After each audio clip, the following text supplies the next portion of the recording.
All right.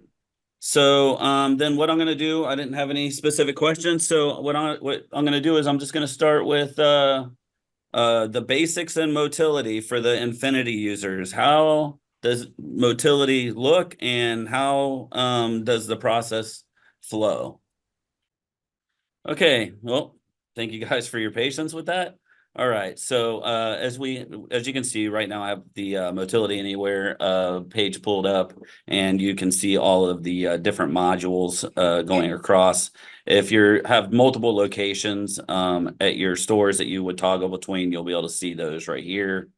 Um, Underneath, you'll have some quick links just to basically create a new entity, the point of sale, and the settings. All right. So I'm just going to go ahead and dive into the parts and service module.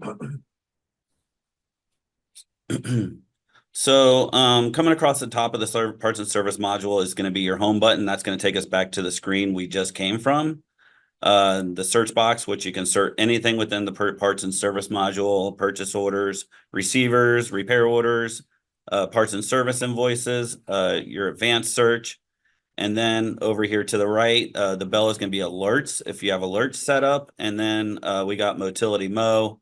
Under him is where we're going to submit a ticket. You can also access your settings. You can change your themes from, light to gray or to black. And then also for some people that need to have a little bigger, you can also make the font bigger, right? Um, then underneath here, you have your list views. So currently I am displaying the parts invoicing list. If I wanted to see my purchase orders, would just open up my purchase orders. If I wanted to see all my service ROs, I would just do the service invoicing. And this will show all of my open repair orders. Also on top on any of these tabs, you'll have the different statuses that they could possibly be in. On the quick links, if I want to do a new quote or new parts invoice, everything is just right here. The difference between a parts invoice and a point of sale is the point of sale will auto relieve the parts for a quick cash out feature. So I'm just going to go ahead and dive into a new repair order.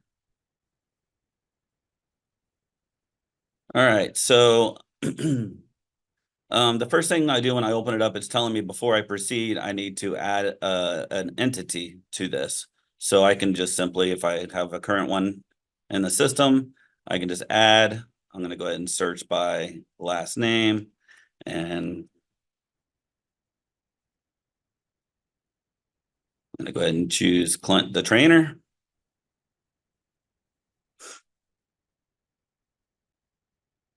So Clint the trainer is a popular person, but basically what it's telling me is all of the current open invoices for this customer.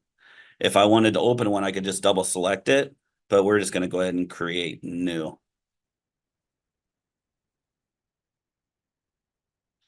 All right, so I've added my customer here. Kind of just going to review the individual fields. If we were shipping this off-site, we would add your freight and the shipping method here. If you needed to change the taxes for this customer, that would be done here. That is permission based. Got my different external statuses here, which are all customizable. Can I get a raise of hands for the people on the call that have customized external statuses and use them?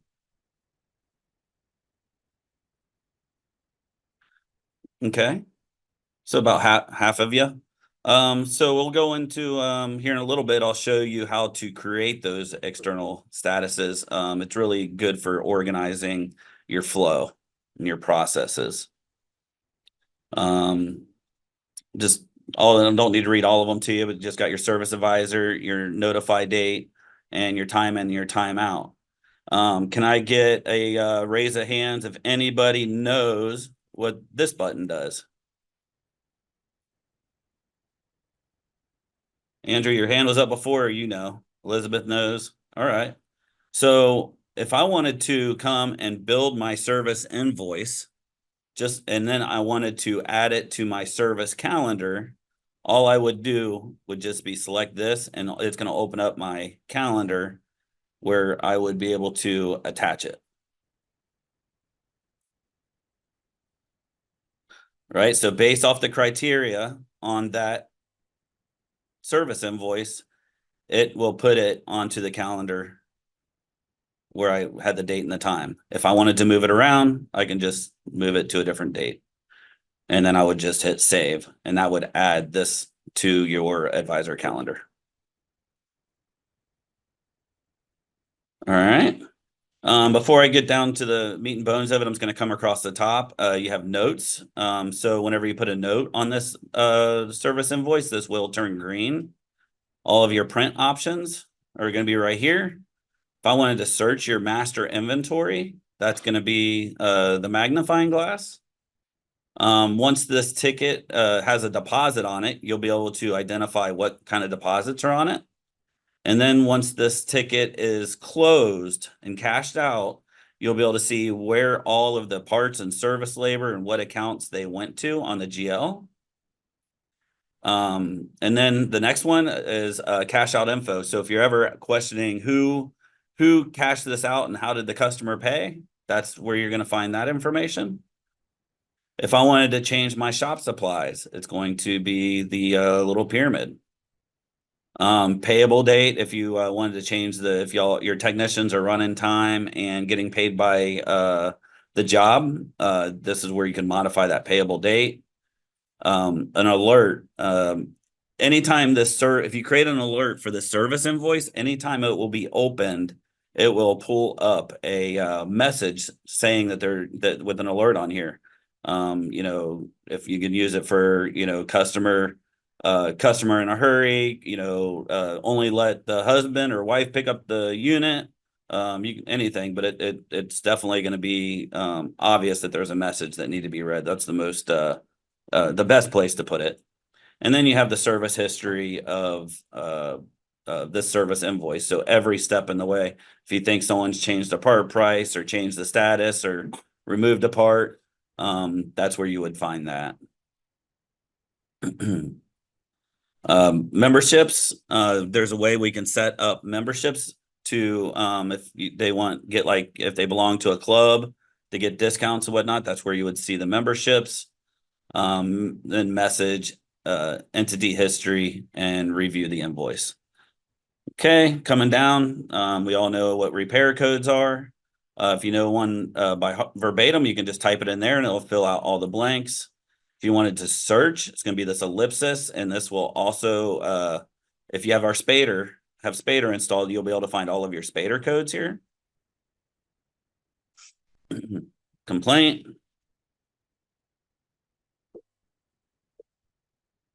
All right, your statuses. Whenever we review your external statuses, you can also have job statuses. A common one would be in there for warranty approved or awaiting authorization on the individual lines. Then your warranty submitted button and warranty company, where you would add the warranty company to the line.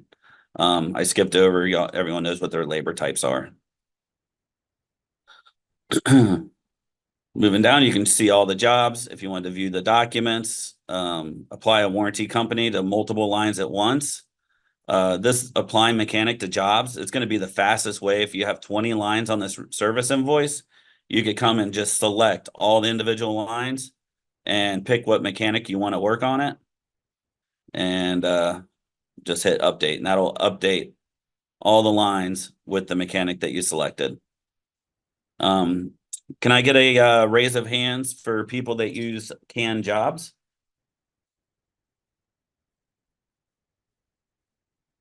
All right. Looks like 3, 7 people. Yeah. Okay.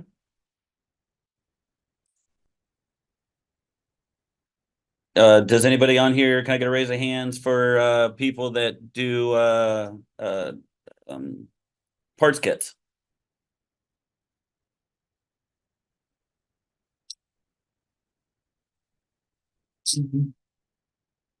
Okay, good. I'm glad to see that y'all are utilizing the the easy button features of the system. Cause and correction. Um, all the tabs coming across the top are pretty self-explanatory. Does everybody here, does anybody, can I get a raise of hands that uses the sublet button and add your POs from within the sublet?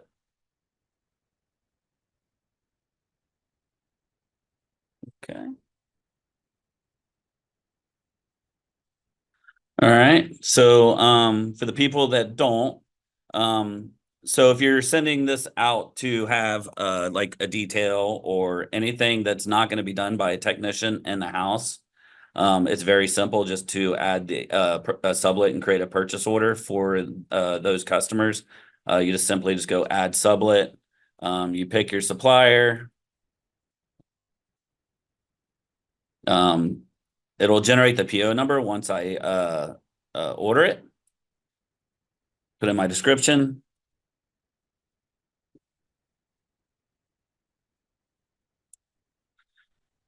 You can set up a do a cost and a sale. And then you put your entity reference there. So whenever you receive the invoice from the customer, that's the supplier, that's where you're going to input that. You can either schedule it onto another calendar. We have a sublet calendar, but in order to get the purchase order number, you just order it. Once you order it, you do get your purchase order. And then once that job has been completed, you would receive it. And that finalizes the sublet process, and it will add the total. The total will be on your service invoice. So if there was a line on this ticket that had service warranty, it will add another tab here. So let me go ahead and just change this to warranty. So now that this is warranty, it's added this warranty tab. So anytime that there's a warranty tab, it has to go through the entire warranty process. This is specifically pertaining to manufacturer warranty. So ideally, you would submit your claim with Forest River or whatnot, whatever the manufacturer is. Once you submit that warranty claim in, you would go to the warranty tab. You would need to add a warranty claim, and it's best practice to go ahead and make this your authorization code from the manufacturer. And it's not necessary to fill in these other boxes because whenever we submit it, it will fill it in based off of what labor and parts you have put on the line. So if you just fill those in correctly, the system's designed to do the math for you. So I'm going to go ahead and just pick a warranty company for this one.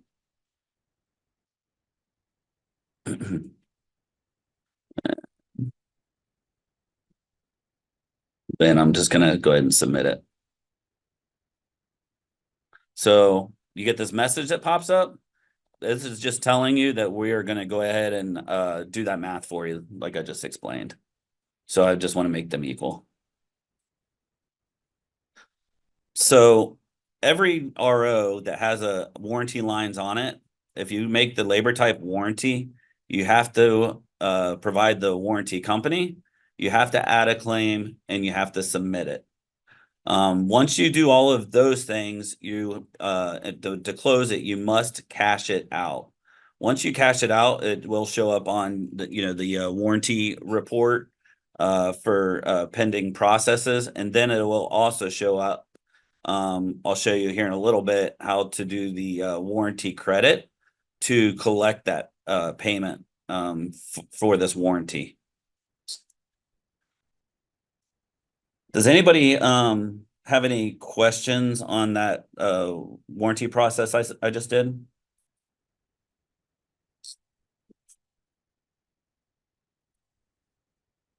Great.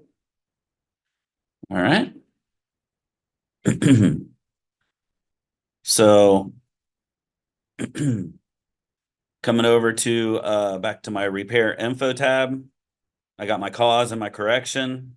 And then to the right, I have my unit selection. This is where I add what unit the customer has to the service invoice.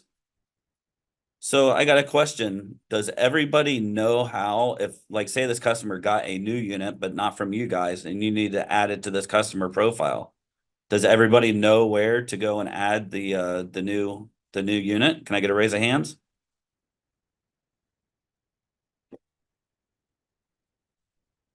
All right, Corey. Okay, so I'm gonna show you. This customer bought another camper that you want to go find, you want to add it to this customer profile.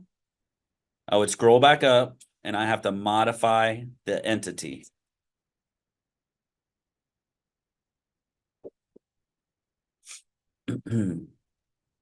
So once I hit modify, it's going to go ahead and take me directly to the vehicles tab.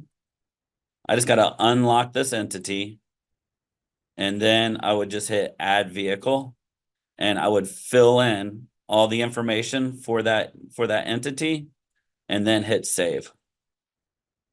That will now, that unit would now show up in my drop down of available units that the customer owns.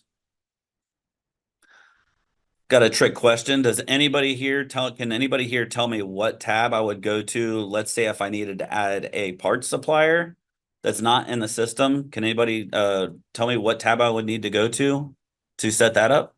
CMR. CMR? Mm-hmm. Mm, Well, there no, isn't one there. Sorry. nope. All right, it's Sarah's with AP. correct, Sarah. You just go to the AP info tab and you would mark them show supplier and parts and supplier. So now whenever you add a part to the system, you want to do a sublet, anytime you have a supplier, that are not there, you just need to come to the CRM and change that status. Can anybody tell me what tab you would go to if you wanted to make the customer permanently tax exempt?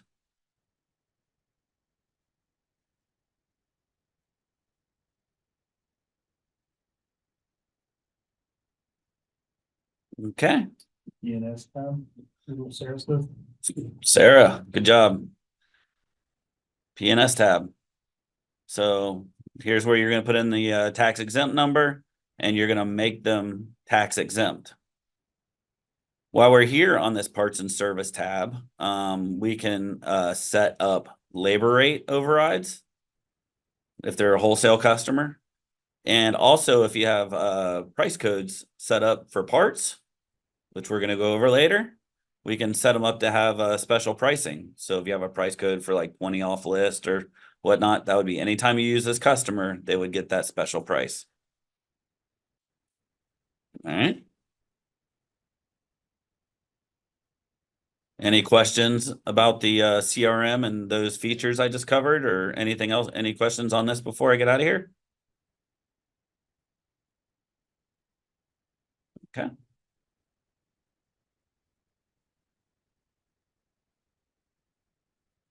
All right. Repair info tab. Rolling down. So labor time summary. This is where you're going to add your technician and you would put in how much you're charging the customer. Also how much you're paying.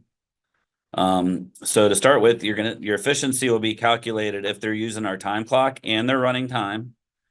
The actual time is going to be what time the technicians physically punch on the clock. So with that being said, can I get a raise of hands of who here uses the mobile app and has the technician run time on jobs? Just Carly and Allison. All right. Okay, so we're gonna review how to do that. have your techs run time and do their stories and take pictures, all of those things. So, if you're just using your labor rate that's in the system right here, you can just come over here and do your math. You know, it'll do the math for you of what you're charging the customer. All right. If you're wanting to do like special pricing, you would need to come over here and select the use flat rate pricing. I mean, you can put in like still the billable hours and whatnot, and it'll fill it in. But if you wanted to just charge a customer a specific amount, you would just come up there and into the flat bill amount and override it. Don't get confused with the flat pay amount, because if your techs are getting paid flat rate, if you put the flat pay amount in, if you put the $99 there, it's gonna, you know, on their report, it's gonna say to pay them $99. Yeah. Sorry. No, yeah, you're fine.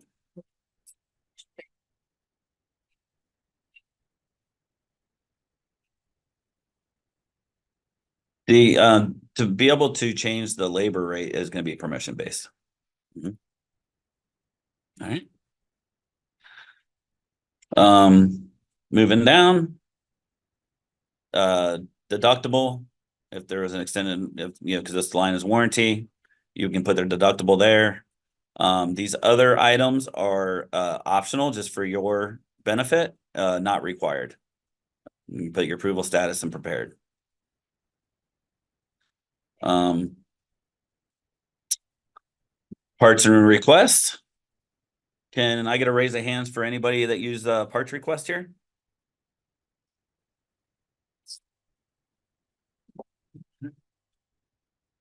All right. That's a good amount. All right. So, parts request is great. If your technicians are, one, not wanting to go to the parts counter, or two, what I've seen it most commonly used as of a late, the technicians are allowed to just go and grab whatever parts they need. And they don't want to, they're not allowed, if they're using the mobile app, there's not, it's not set up in the system where they can bill parts on service invoices. So if your technicians are grabbing parts off a shelf, they can come right here to add the parts request, and they can put what part that they put, part number they took. And when they do that, there's going to be an alert on the main screen, and they won't be able to do any, they will not be able to close this invoice without fulfilling the parts request. So if you have technicians that just grab parts, if you implemented this process with the mobile app, that could eliminate some lost part sales. All right. Is there anybody in this room that's using our dispatch calendar to schedule work? I wasn't using it all. That's it. All right. So, so from here, if I wanted to schedule this job, I can just you know, click schedule, and based off of the estimated hours, it's going to come over here onto the to the list. I got my mechanics all over here. If they're all set up on the same team, you should have all your mechanics as well. And then you can just move this wherever you need it to move, and then you just save it or hit schedule.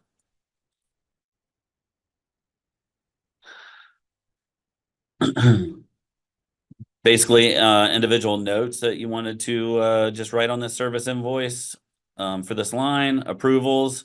If you want your anytime the customer approves something, you can just come over here and add a approval. Sublets we went over. Vehicle info and the vehicle warranty info tab. This is only as good as the information that you input into the vehicle when you add the vehicle to the system. So this particular one, we haven't inputted anything, so we don't have anything.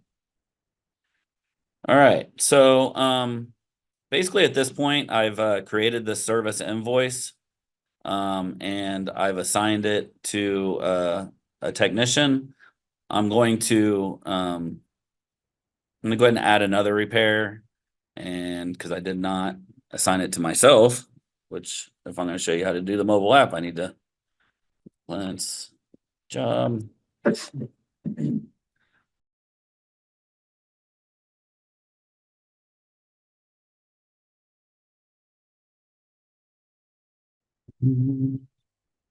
Sorry, our test system has a bunch of people.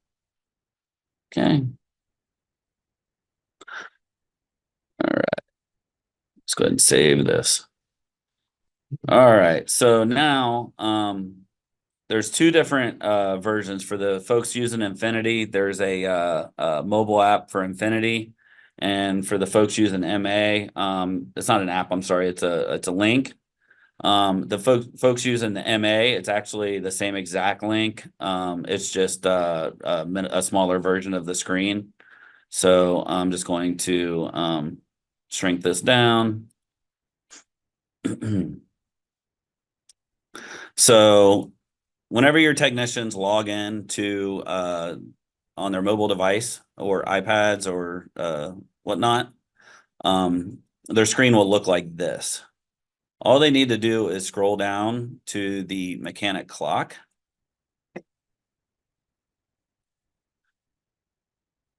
And whenever they open up the mechanic clock, in the Motility Anywhere version, they're going to see all of the jobs that are assigned to them. All right. So this Clint the trainer, this is the one I just wrote. So the technician would just open it up. When they open it up, they're going to be able to select what job they want to work on. They got their complaint cause and correction. They got their repair order status and the repair type. All right. In order to start running time on this job, all they simply got to do is clock in on the job. So now your technician clock is running for actual time ran. This is an important tool if you want you to be able to follow efficiencies. How much time your tech's working on vehicles versus how much time he's there versus on the time clock. Even for if they have downtime, there's a way that you can create. I've seen stores create a monthly shop unapplied time invoice.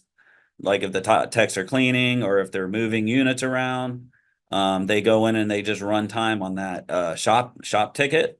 So whenever they start looking at the reporting, they'll be able to see what that technician is actually doing with their time when they're there. So while the techs running time on this, they can come through and they can fill the cause and correction out. It alleviates them from handwriting it on the service invoice, and then the service advisor trying to decipher the sloppy handwriting to what they really did. They can also come in and add documents. So they can add repair files and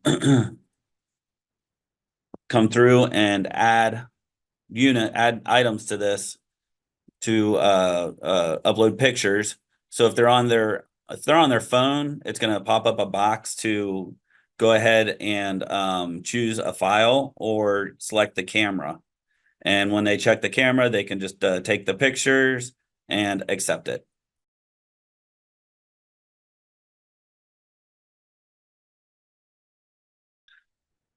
I mentioned parts request earlier. So if the technicians are grabbing parts off the shelf, they can just come right over here, add a parts request, and they can put the part number in right here, the part they took.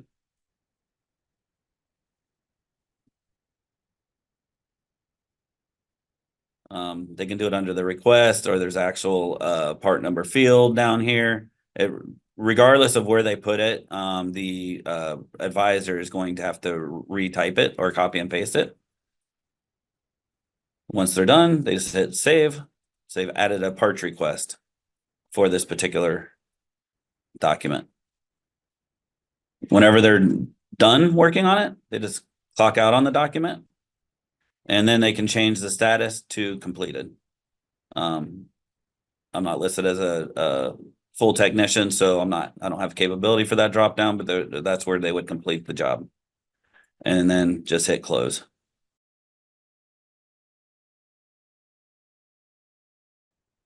All right. Any questions on how the MA version of the mobile app works before I move on to the Infinity version? Yeah.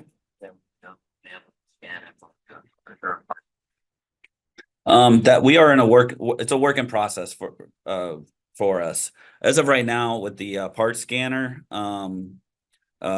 it basically it'll scan the parts and it creates a document that you then have to upload to your computer. So for technicians, can they go over there with their phone and scan a part number and add it to an invoice?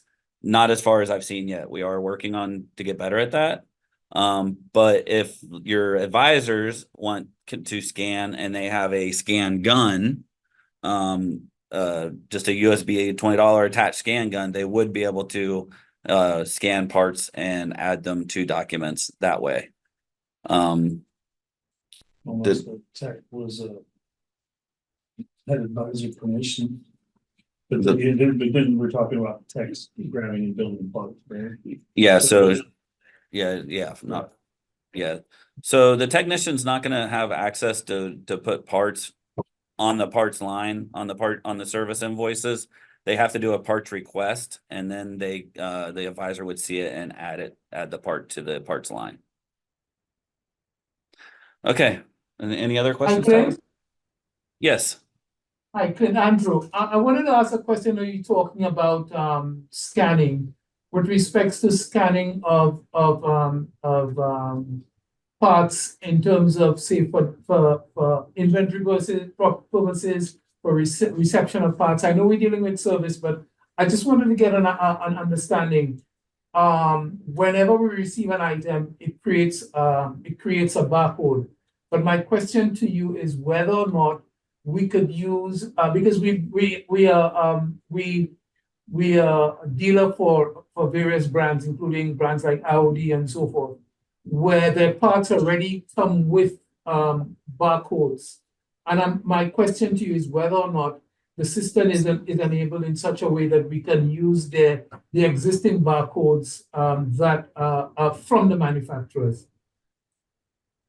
Yeah, absolutely. So, what you're saying is there's a part number, and then there's the barcode, like the UPC code that's attached to it. So you have the part number, and then you got the UPC number, which is basically yeah. So, and I'm gonna go to the parts module here in a little bit, and I'm gonna show you how to add those identifiers to those parts. Fantastic. Okay, thanks a lot. Okay, thank you. Yeah, no more. Okay. All right. So I'm going to move on over here to the Infinity version. All right. So this is what the tool is going to look like for them. So basically they just come down to the mechanic clock. It looks looks similar. You have the service invoices there. One then I'm an administrator, so it's not letting, but you'll see right here where it has fulfilled status. All right.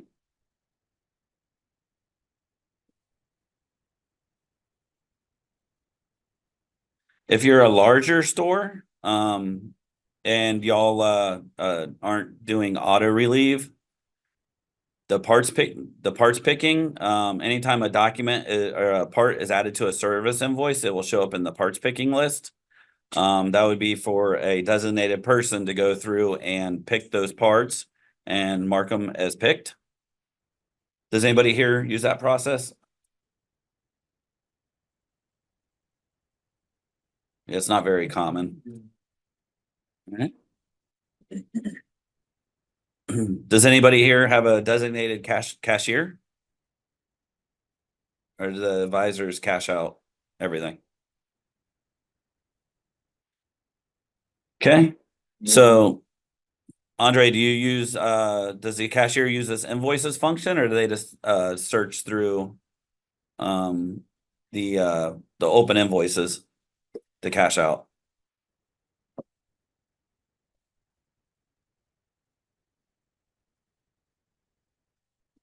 So in the cashier function, this is where you're gonna find invoices that are, closed, ready to be cashed out. You're gonna find any deposits that were taken.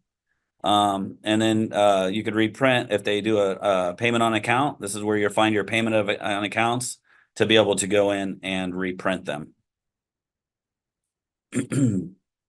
So we're moving pretty fast through the service side of it.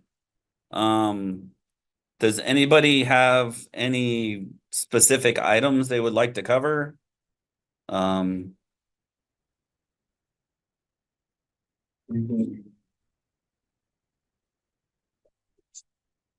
job. Yeah, all right, we got Sarah and Chris. So Sarah, what do you got? You were just going over the cashier real quick. We do sometimes receive payments on account. The quick little menu that we can throw cash onto a customer's account directly. I don't see it there. Is that still existing? Yep, so Oh. that function is right there, except payment on account. Oh, perfect. Thank you. No problem. Mr. Andrew? And, Yes, good Hi, morning. hi, Clint. yes, Okay, so my workshop manager has a concern regarding the technician's access. Right? So what the issue is clock in and out of repair orders. okay, Also input of narrations. Access the history of repair orders and assign the repair orders. So if you can give me a handle on each one of those items. So how do they clock in and out of an invoice? okay. All right, how does the technician clock in and out of an invoice? Okay, are they gonna be using a tablet or a mobile device? No, would presently be using dedicated laptops. Dedicated laptops? Okay. All right. So go back to my service invoicing list. All right.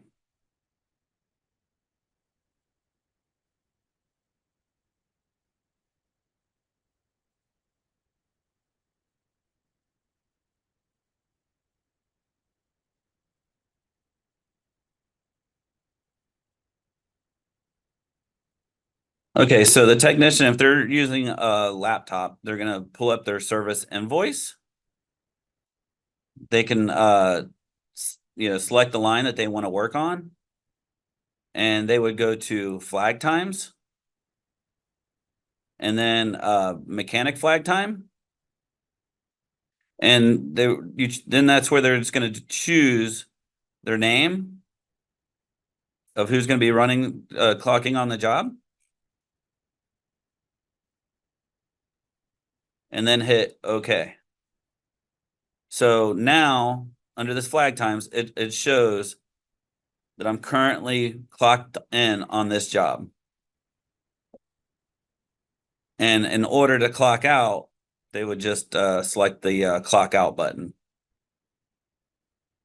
So if this technician say is completed with this job, they can hit clock out. They can go and select the next job. And then mechanic flag time. Choose a mechanic. And that goes ahead and starts clocking the time on the job. Did I answer your question on that?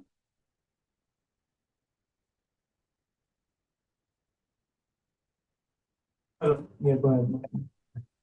Yes, it was answered. But that is if the technician has not been assigned to the job. So if Arnell, could you just expound? That's okay?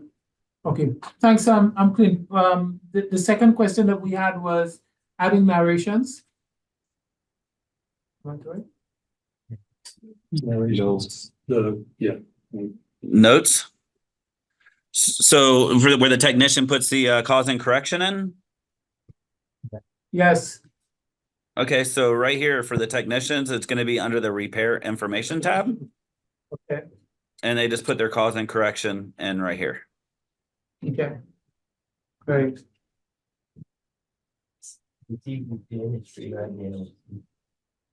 There's repair history? Okay, Okay. Fantastic, fantastic. And that's service repair history, okay. Fantastic. Yeah, so this is gonna be the repair history here for this Yeah. particular unit. Yes, And the for the customer history, it's going to be up here, fantastic, yeah. Okay, right here.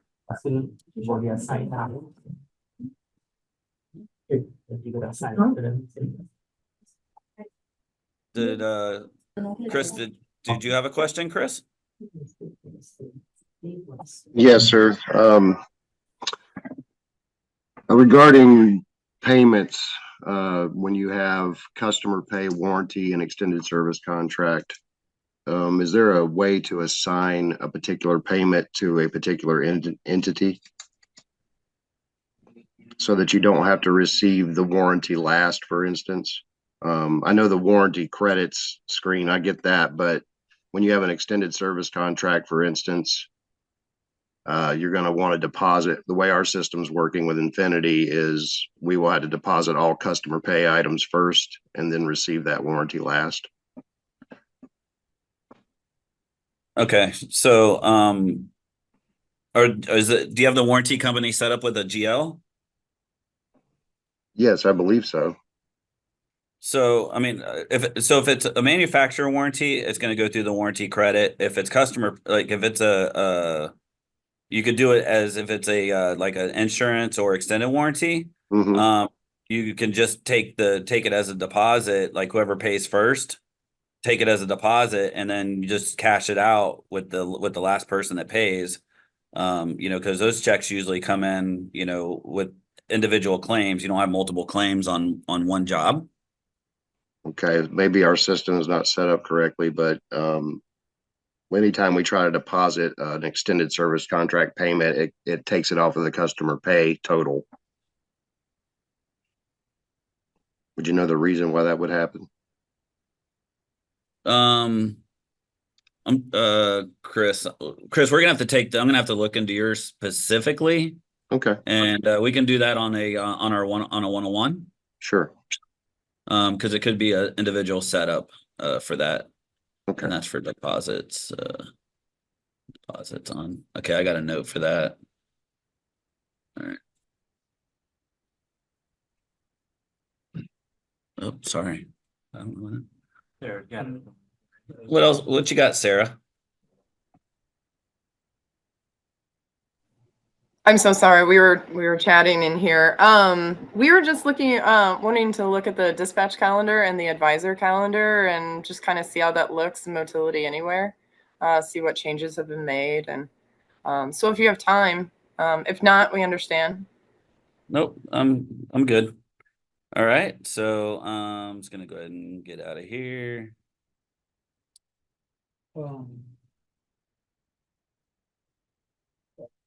Like, you know, Linda says she's got the same thing going on as Chris, but if they have the extended warranty company as a customer pay line, it's gonna do that, Yeah. right? You know, that's just a byproduct of if you're treating the extended warranty company as customer pay because they're paying a credit card or check, Mhm. it's gonna lower your customer payment because they're customer pay.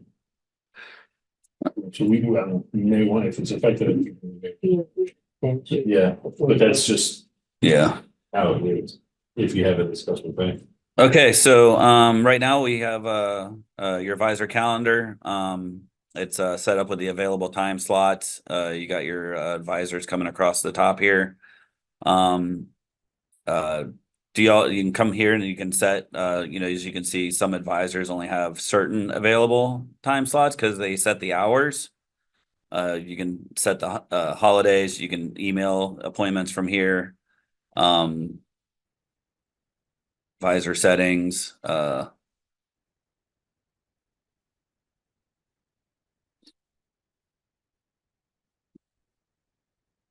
just basically how many appointments you want set for each advisor per day. You can set maximums there. History, print. You can if you double select a time slot, if you hit yes, it'll create basically the new repair order. If you select no, it's basically just a quick appointment.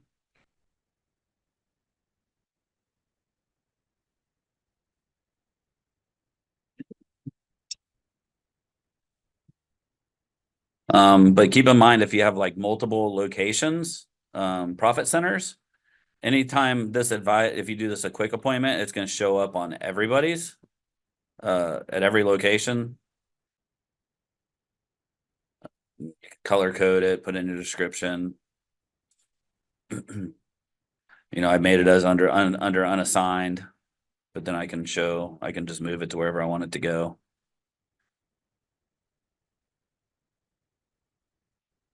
Make it bigger. I mean, it's very, very similar to what you saw in Infinity. Just everything's a different color. It's like pick particular advisors if you wanted to choose. There's just so many in my system.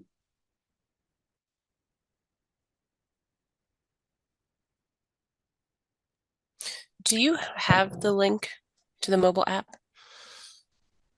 What location? Pierce Eagle? Here's Eagle. Can somebody send her? Yeah. All right. We'll have somebody send that. Thank you, Clinton. Appreciate that. Are you talking about for Infinity? Yes, we do use Infinity. Okay. Yep.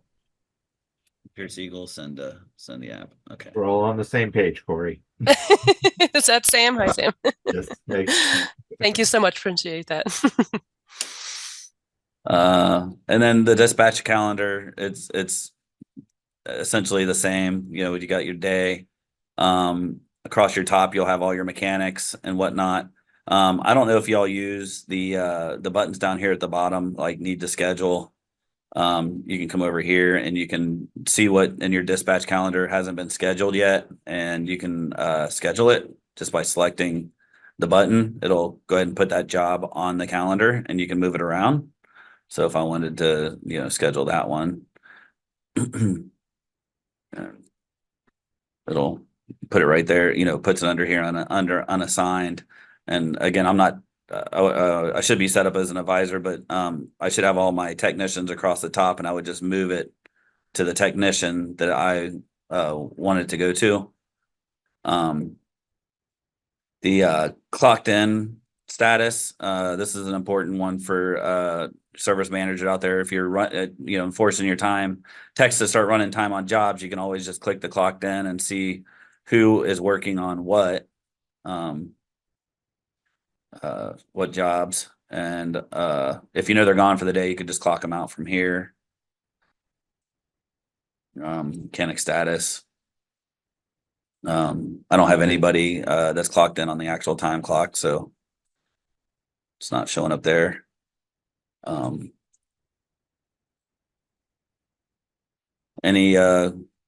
Any questions on the dispatch calendar?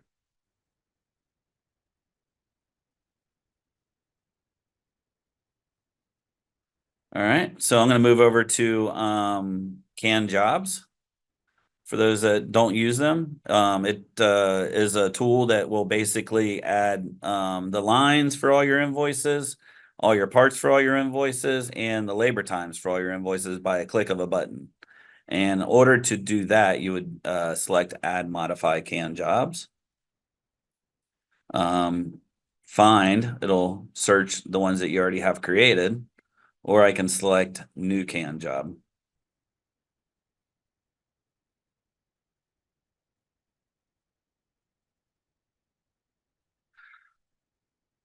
So when we get into a new can job, basically you're just going to be looking at a service invoice, essentially. The first step is to named it.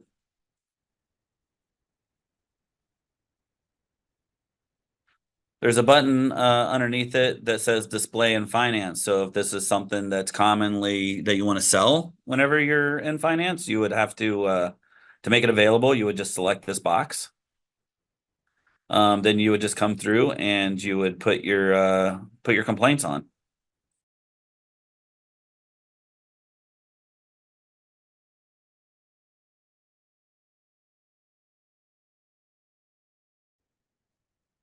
Add a couple complaints.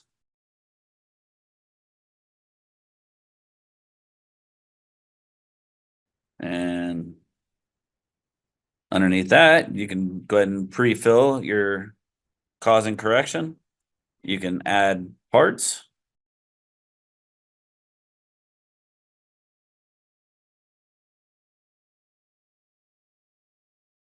Oh, I picked one that's serialized.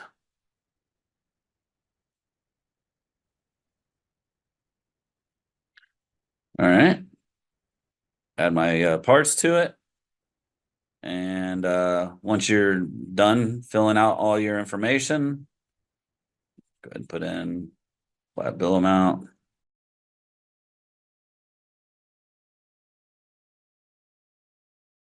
You save it. So once you build your can job, they're good for like winterizations, bearing jobs, PDIs, all those type of things.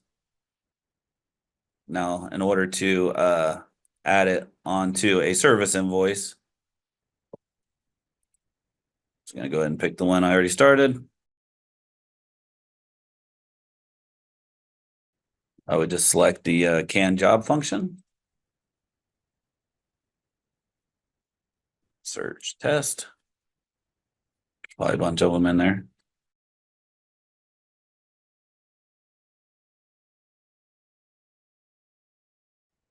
Again, it's going to give me that serialized number.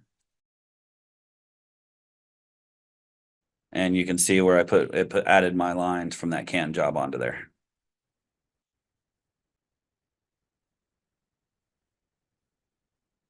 Added all my parts.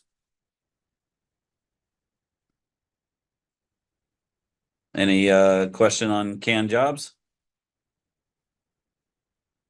Can jobs, you create them and then years go by and you change your labor rates, you change all the things, your part prices change.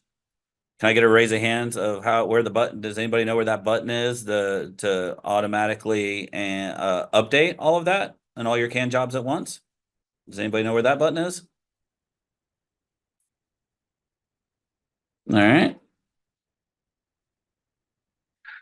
So get a price update.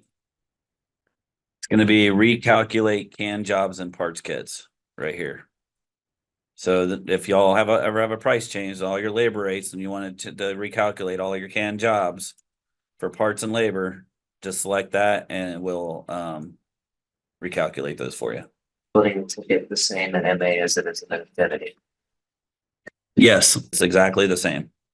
It creates the ticket and with a suffix B, A, and B.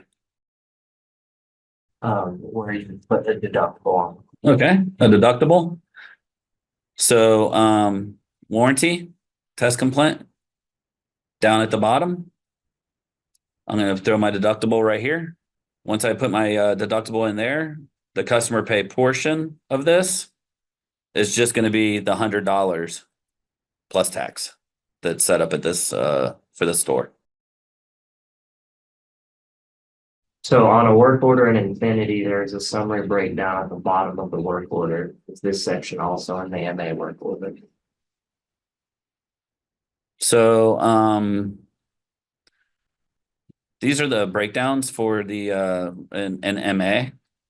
You got the RO totals, customer pay, warranty, internal, additional information, and the job costing. But also for the individual lines, if that's what you're talking about, it's going to be the individual lines are going to be right here. If that's what she's speaking of. So whatever line's highlighted, it's going to be this breakdown. Repair subtotal. For second question is, can you change the profit center yet on an existing work order? You cannot. You would need to recreate the work order and the other profit center. And remove void or close out the current one.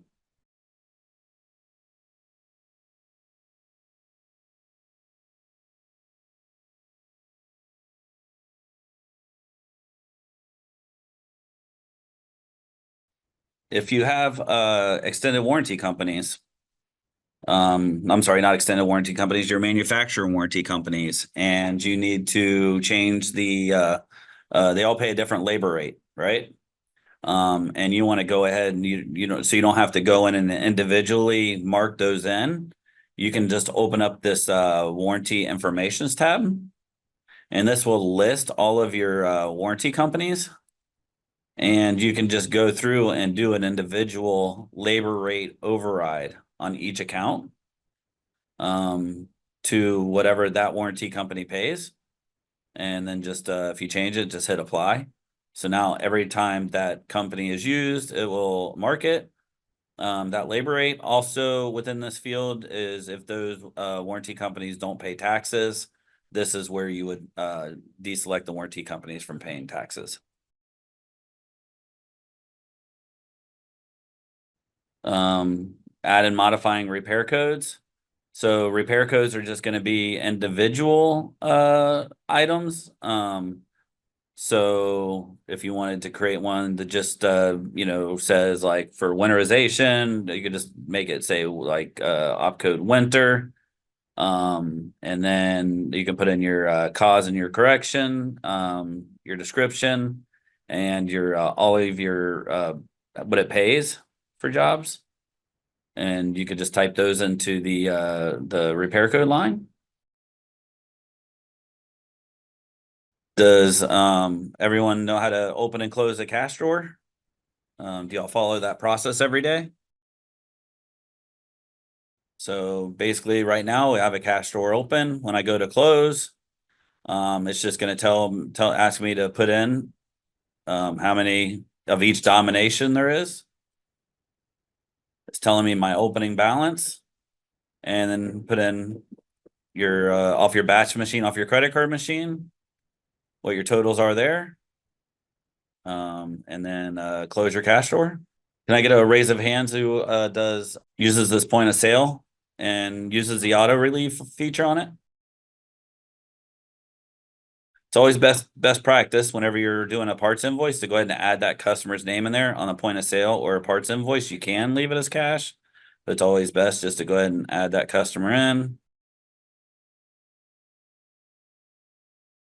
Go ahead and, you know, your part number by heart, you can type it in. If not, just type a keyword in.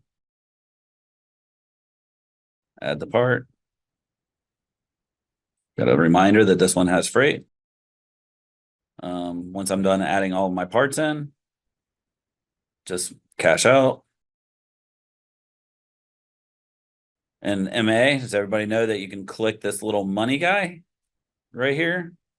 And it'll automatically fill in what the total is. If you verbatim type something in, like this guy wants to pay 200. Over here on the left, it'll tell you the balance of owed, the change you need that you're going to be giving back.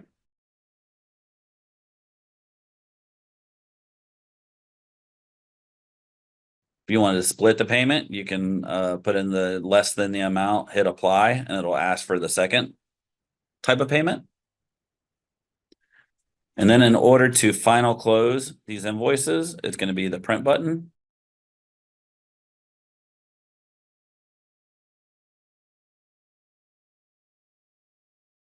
All right, so it gives you the full size copy. Then you get a receipt version. Ours is automatically set up to also print the accounting copy. That's a setup that can be changed.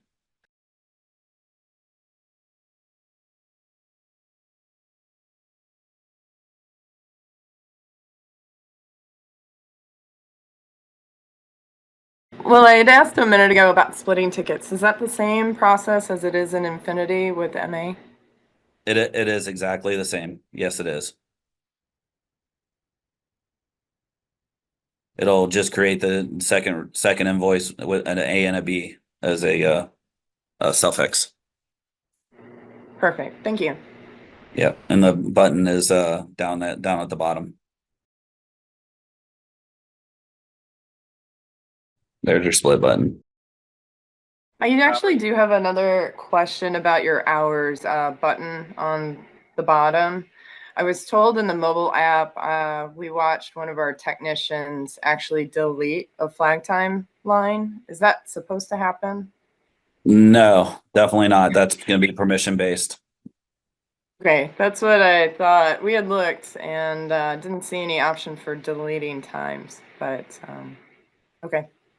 Okay, so I'm gonna start reviewing over some settings that we talked about. Not sure if everybody on this call. Question. Yes. We wanted to see where the technicians' hours can be pulled up. So say we have 8 technicians, if we want to run a report showing what their times are for a period of time, would you show us where we could get that report? Absolutely. So it's going to be in the reporting module, and it's going to be under service reports. It's going to be under mechanic reports, and it's going to be the mechanic labor performance report. Just set that last 3 months and submit. Basically, it's going to be it's going to itemize it by individual mechanic. It's going to give them their RO account, the total billable, total payable, and what their gross profit margins are. So if they're using our time clock, it's going to tell you the total that they've punched in using the time clock, which is this button up here in the top right. What they haven't been paid yet, then they'll do their productivities and their job efficiencies. It I'm going to seems step up. it seems to be similar to that of where you would get it in Infinity currently. Yes. Yep. All right. Thank you so much. No problem. Clint, Yes. actually, that report, we stopped using it because it doesn't work if you use your repair code override, and it consolidates the mechanics. And that was ages ago, so maybe it got fixed. So we can rerun it now. But do you still have your flag time reports? Can we request that the flag time reports get put back? And they're not in MA. Is that what you're saying? Correct. I didn't see them when you pulled them up, and I know our GM tried to run reports this morning.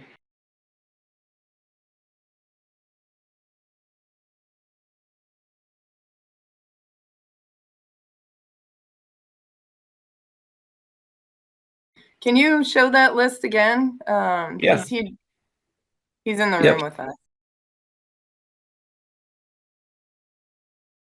Are these the ones that you couldn't find earlier?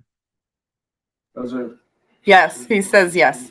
Yeah, just type up here in the top search, just type flag, and it'll, sometimes they're hard to find. That's fantastic. Thank you. No problem. All right, so setting those external statuses and whatnot, and some other settings within MA.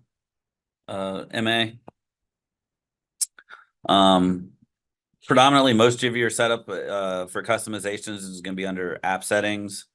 Then we're going to go over here to parts and service. And just the first 4 or 5 are going to be just the actual statuses themselves. So the first one that we talked about was your external status.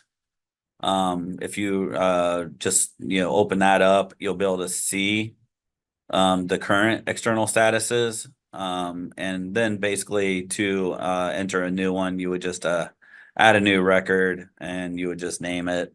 Like let's see, warranty old. Pick the color that you would like to use. Make sure you hit apply. The next one that's very important is we need to make sure that the internal status of it is going to be, you know, for the most part, they're going to be a work order.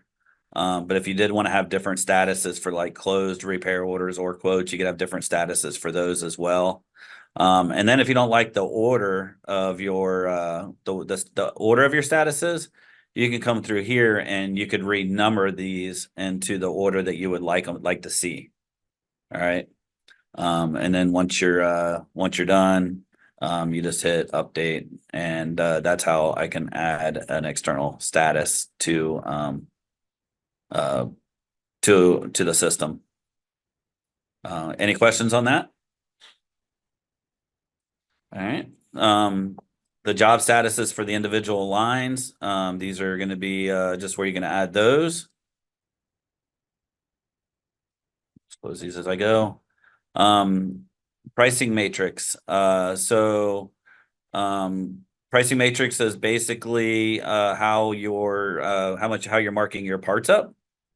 So you can do it off of a vendor. So say Forest River only pays this much money over list or cost. You could set, you know, a beginning and an ending price, like 1 penny to $1 million for Forest River.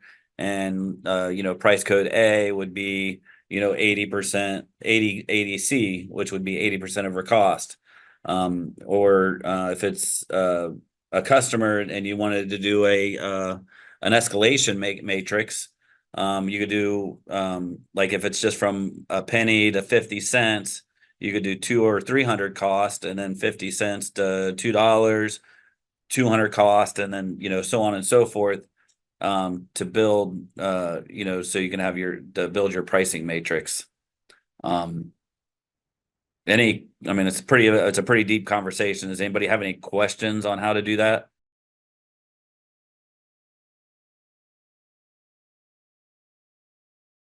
Set up in your cash drawer, your policy accounts. So, whenever you have an RO and you select policy as the type of payment, that should pop up, open another window, which you would determine like what policy account you're gonna actually use.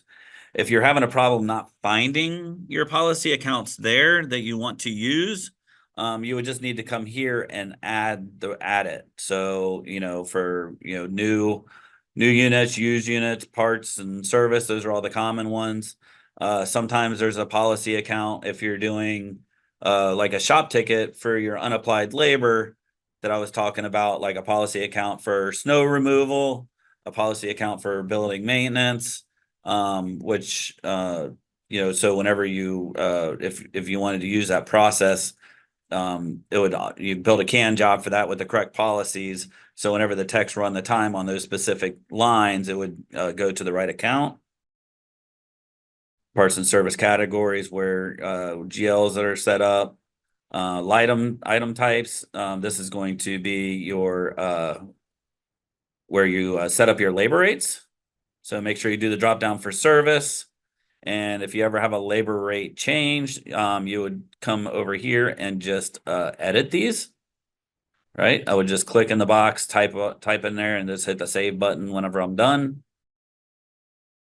The membership plans that I was talking about, where you can set up customers, you could have different like first responder, veteran discount, and give people those plans. Labor op codes, this is where you would build individual labor op codes for your warranty companies. So if like say Forest River has you know, a bunch of labor ops, and you wanted them to be default in the system with the labor rate and how many hours, you would have to build those individually. Invoice templates, PO approval settings, this bin location. So when you're doing parts and you want to add bin locations to the system, this is where you're going to add them. There is a setup in the permissions to force the parts counter people to use the bin selection, bin locations that y'all specifically created to keep it organized. So if they add a part, it's going to force them to pick a bin location from a drop down list of your specific locations. And then reorder settings, that's going to be for how you reorder your parts. The next session, I'm going to go through that. The simple min max is, and unless y'all have a different idea, is, in my opinion, is really the easiest way to go. You know, gets less than a certain quantity or more, it'll order up to the maximum that you want to have in stock.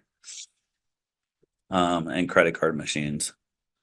So, is there anything on these app settings setups that anybody would like to ask any questions about? Yes, Sarah. What? I don't know. I'm so sorry. Don't apologize. I appreciate your engagement. Good. Underneath the pay type, I was looking for the profit center change. Is there a way to change that for the company 1, company 2? So, you're talking about for the 1 second here. For the labor rate changes. Line item type. So I just gotta find it. There we go. You're talking about changing it for here. Yeah. Okay, so and Yeah. if you wanted to change that there, you would have to go home and then pick the profit center that you want to go to. And then go back to your settings and you would change it for that company. Gotcha. Okay. Perfect. Thanks. Mm-hmm.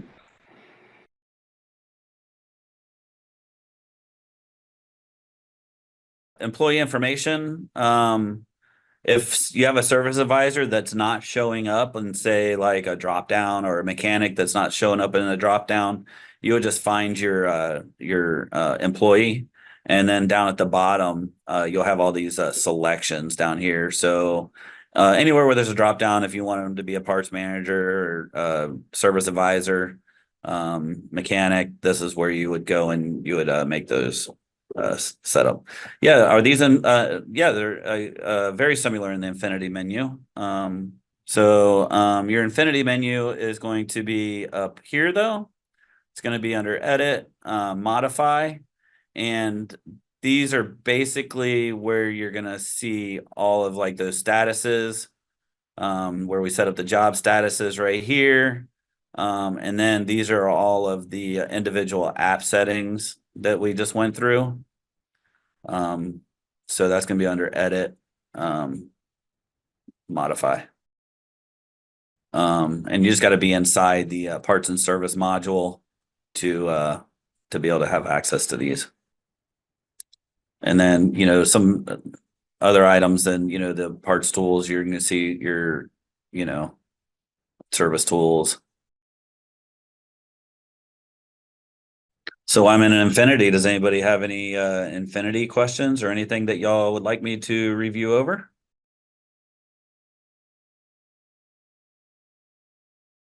Hey Clint, what's add modify mechanic monitor notes? I've never seen that before either.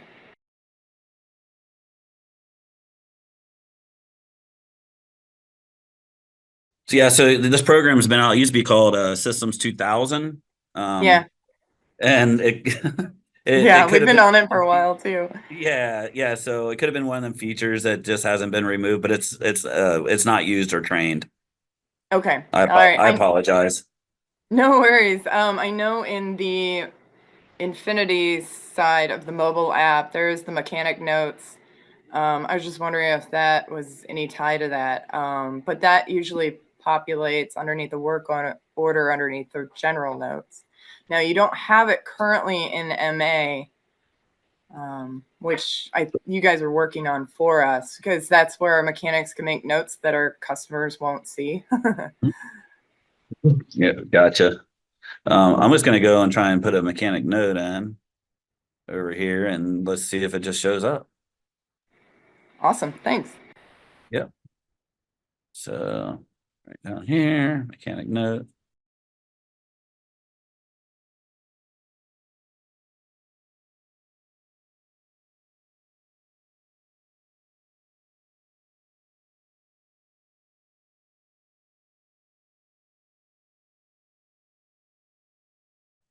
Okay, I'm just gonna go and check, let's see if this note popped up under my tools.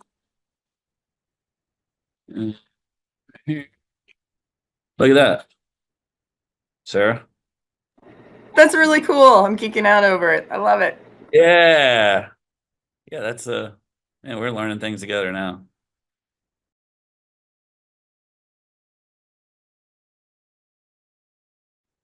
I guess it just kind of just pops up the first thing they see whenever you put that in there. So where did you see that again? So when I typed it in, Right, when you typed it on the other side, where was it for the it's- it- mechanic? as soon as I came back over to the app, it was it was just popped up on a standalone note. Oh, it's like the old school alerts that used to come up through the menu. Yeah. Okay, cool. Mhm.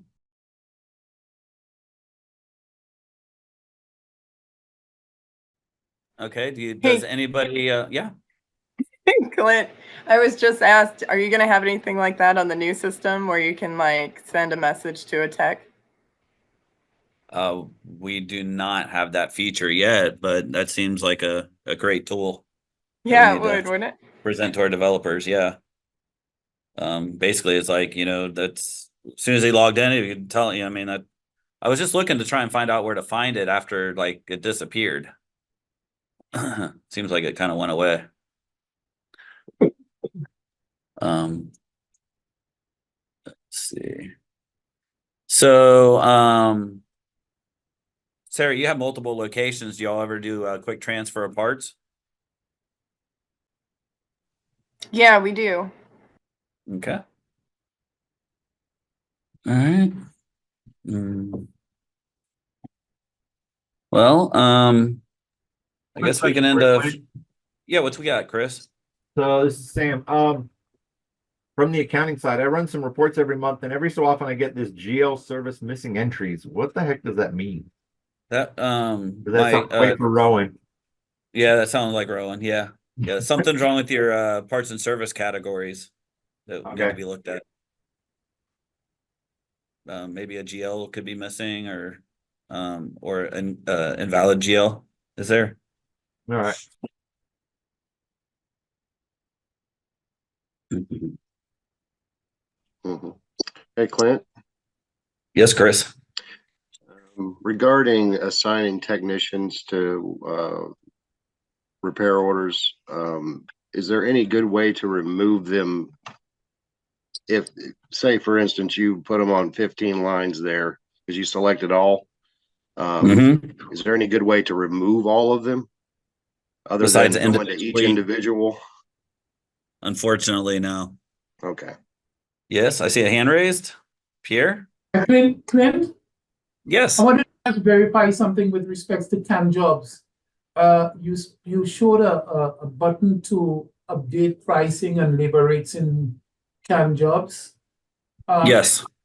Just tell me if I get it right. So if you when you press that button, prices for so if I have, say, oil at a particular price and the prices change, whichever CAN job has that particular oil, the price would then get updated for every single one of the CAN jobs that has that part in the CAN job, and the same for labor rates.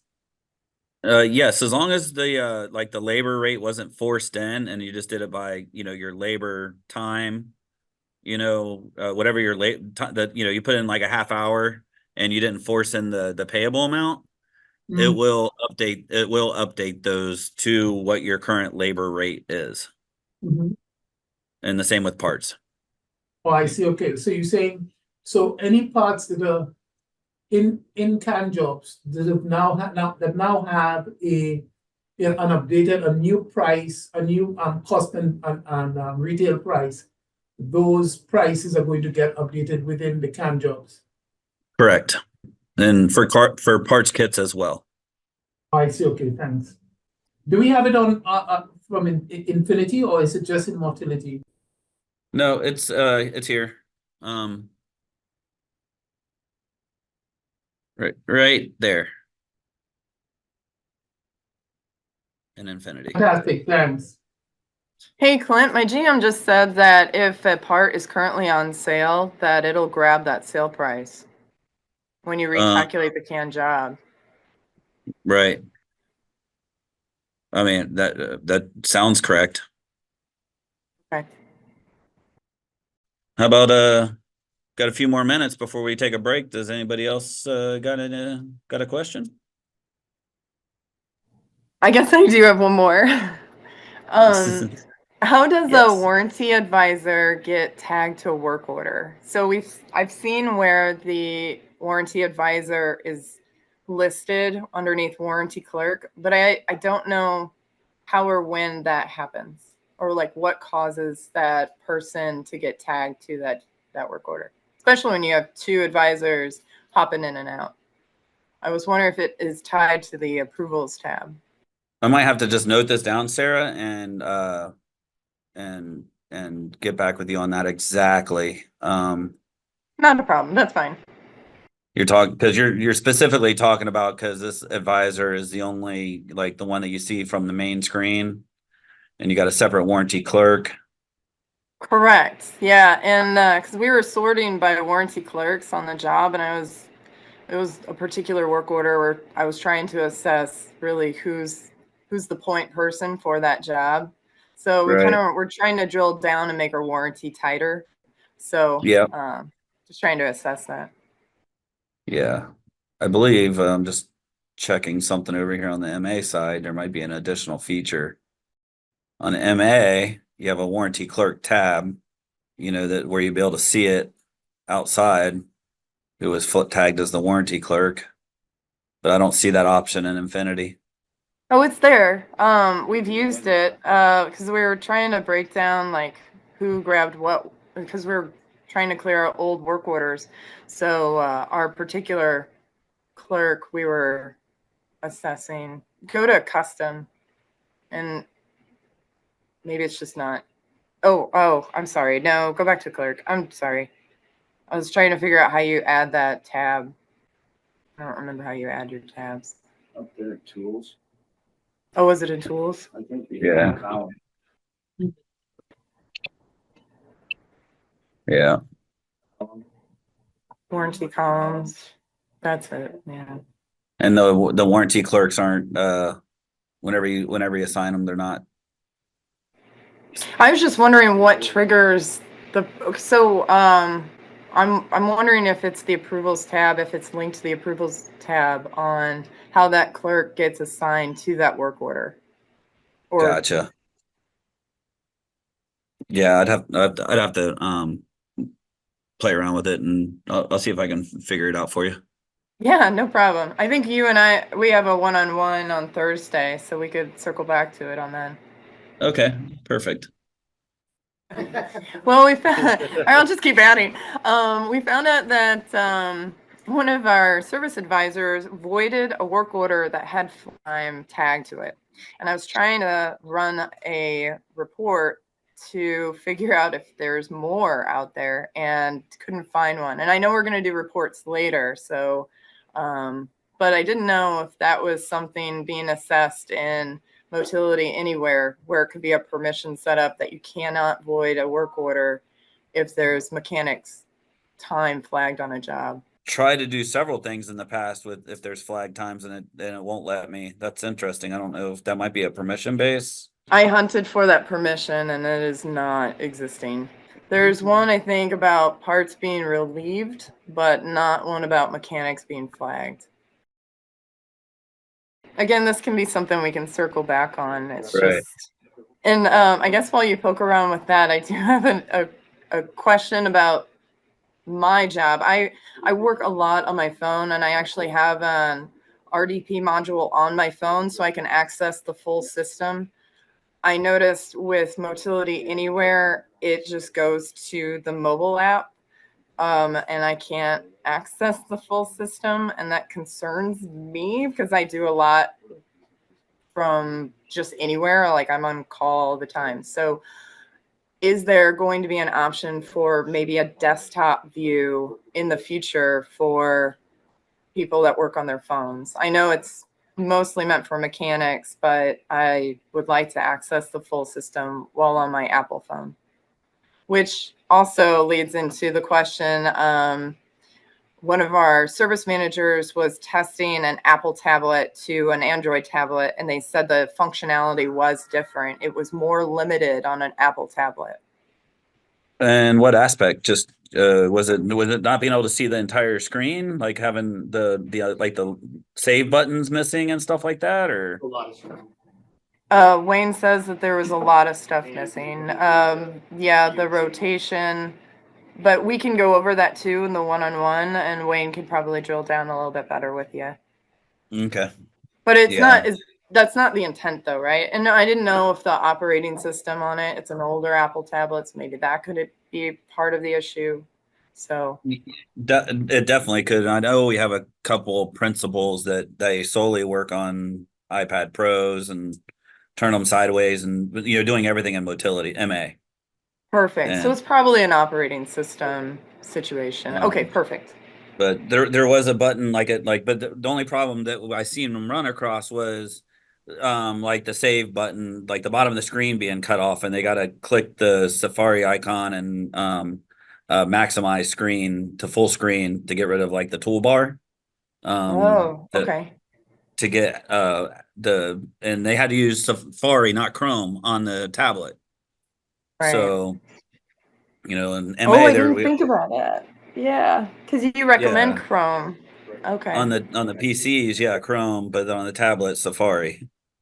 Yeah, I use So- MA on my iPad Pro and it works great. Use do you use what? use Chrome? No, I use Safari on my iPad Oh. Pro and MA works fantastic for me. Perfect. Thank you. This is a good public discussion to have. 'Cause we're thinking about tablets now too. There we go. But I would like to, as Sarah, I would like to have full access off my iPhone too for everything. Or I can get it on my iPad, but I can't get it on the iPhone. Yeah. I mean, we have a guy specifically here that just does that only, is like tries to set up the screens to for the different applications and whatnot. And there's I mean, that's just so much data. It's going to be hard to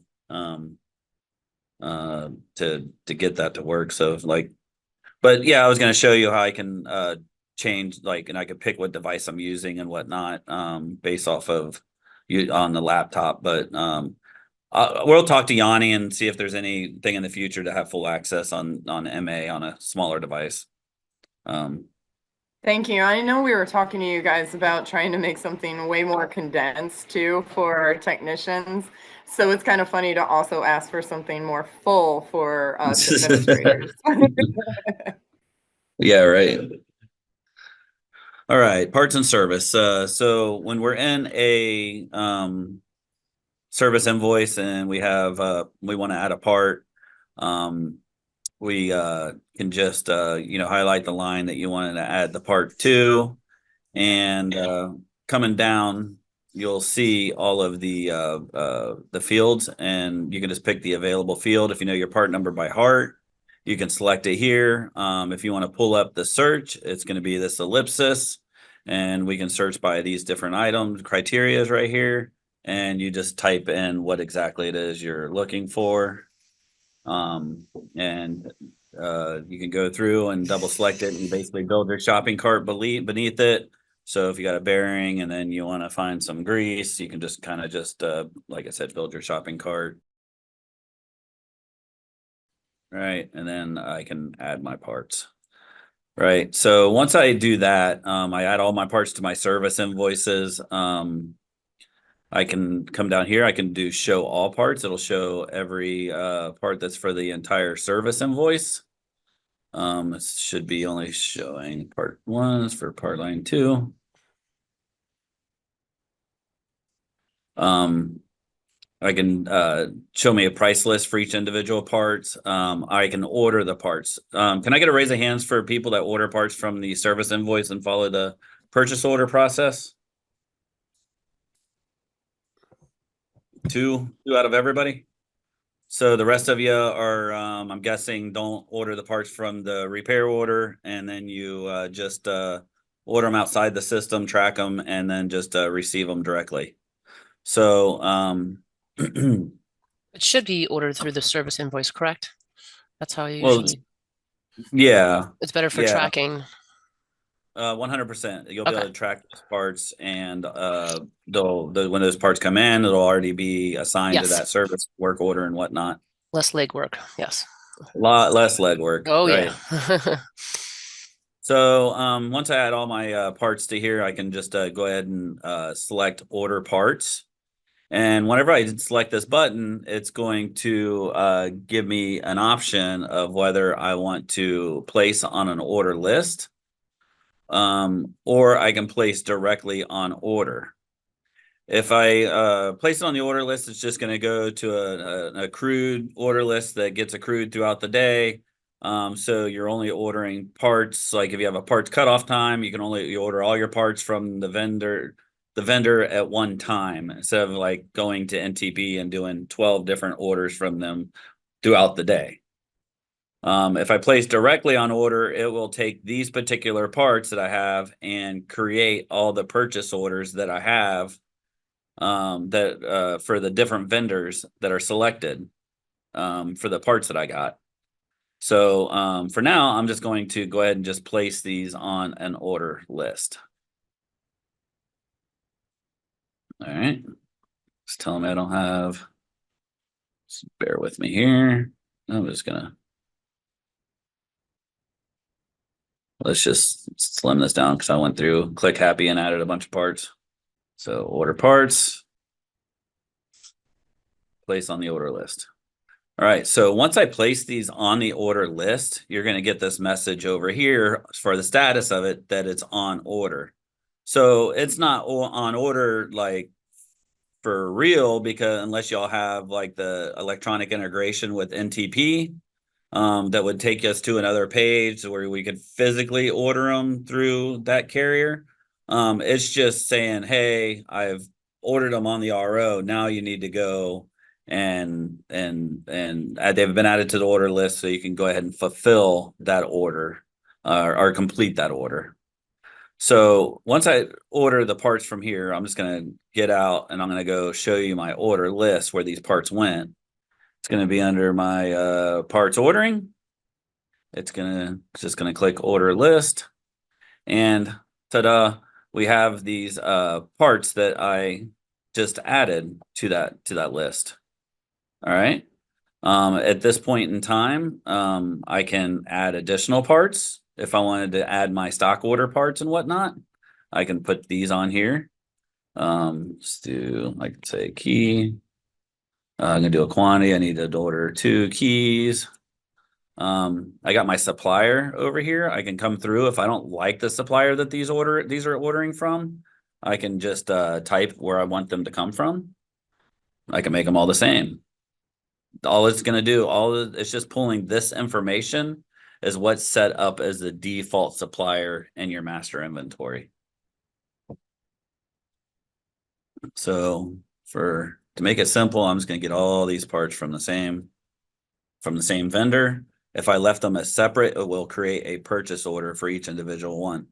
As well, if I'm adding parts to this order list, if I scroll over, I can see my ordering comments.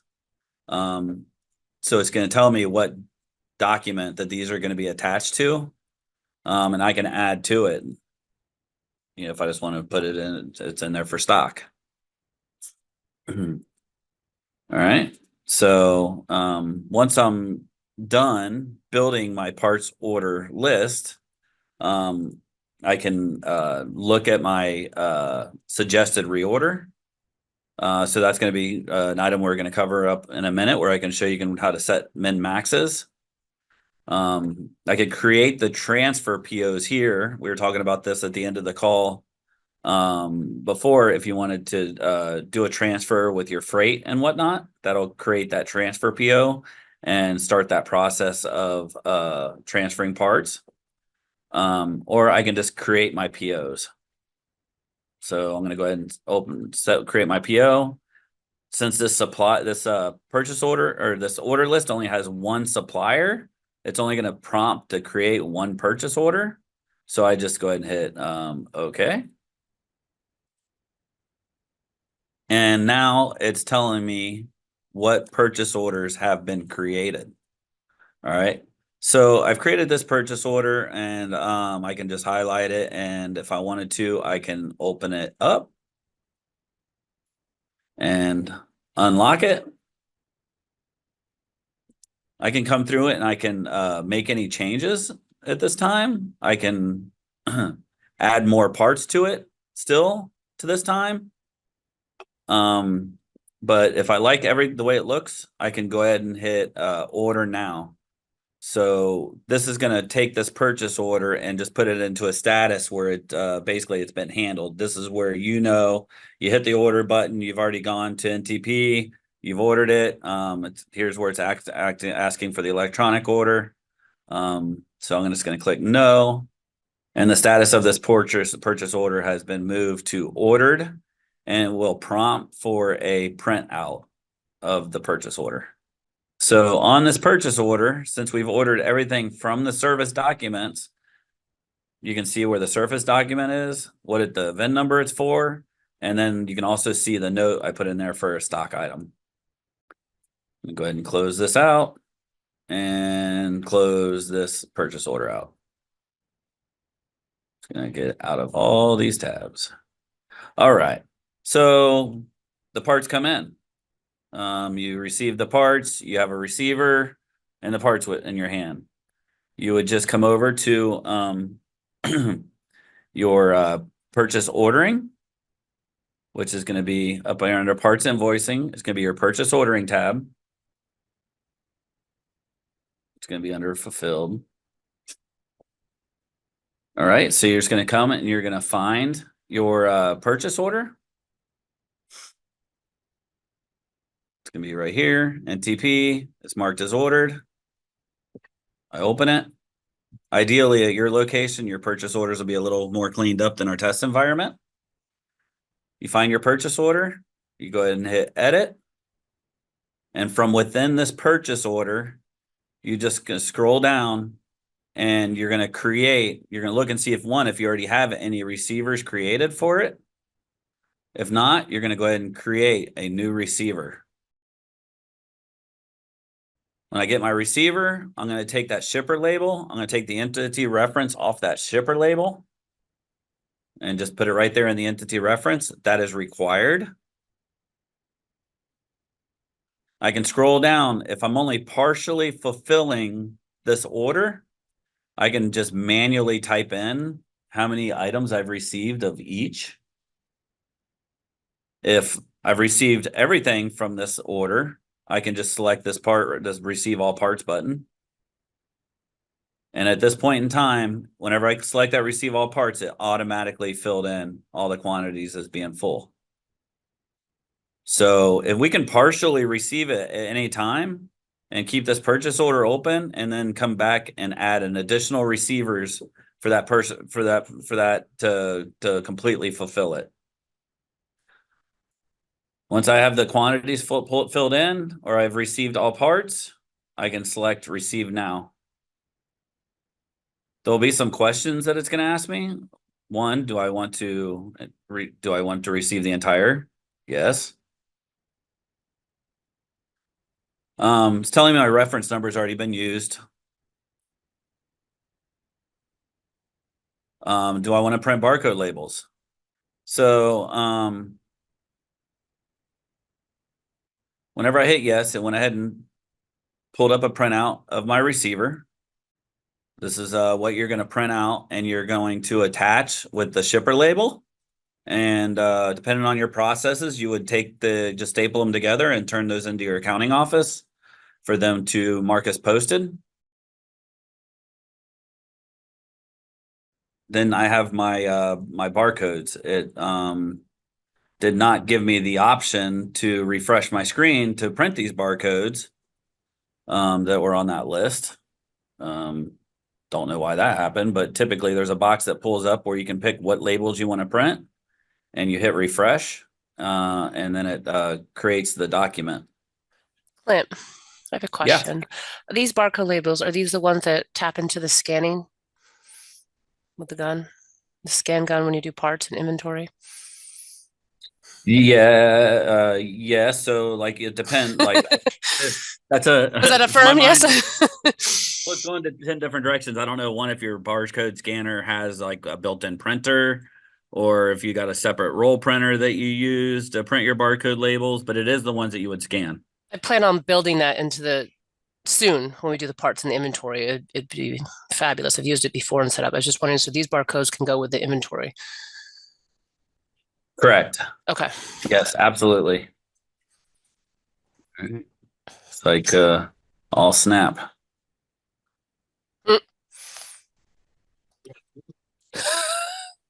I got to Google all snap. All right. So honestly, I want to run through a receiver one more time. And then So sorry. that is the way ordering a part through the RO or service invoice and parts invoices, and then receiving them from that purchase order. I'm sure most of the other people on this call are just like ordering the parts, tracking them somehow.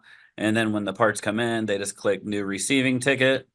They come and they're just going to do test. Let's do test 20. All right. And then they're going to add an existing entity.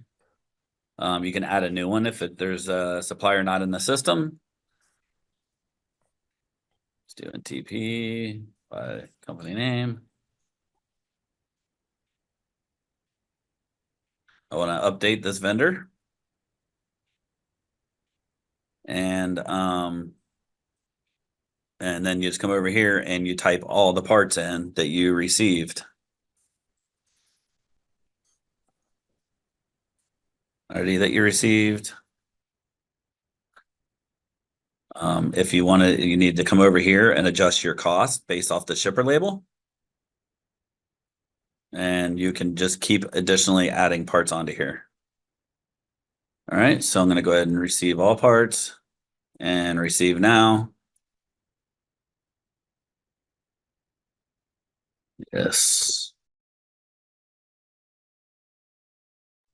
Can you customize that barcode Yes, you can. So to minimize it maybe, or make it smaller, or just, you know, to our inventory and to our warehouse?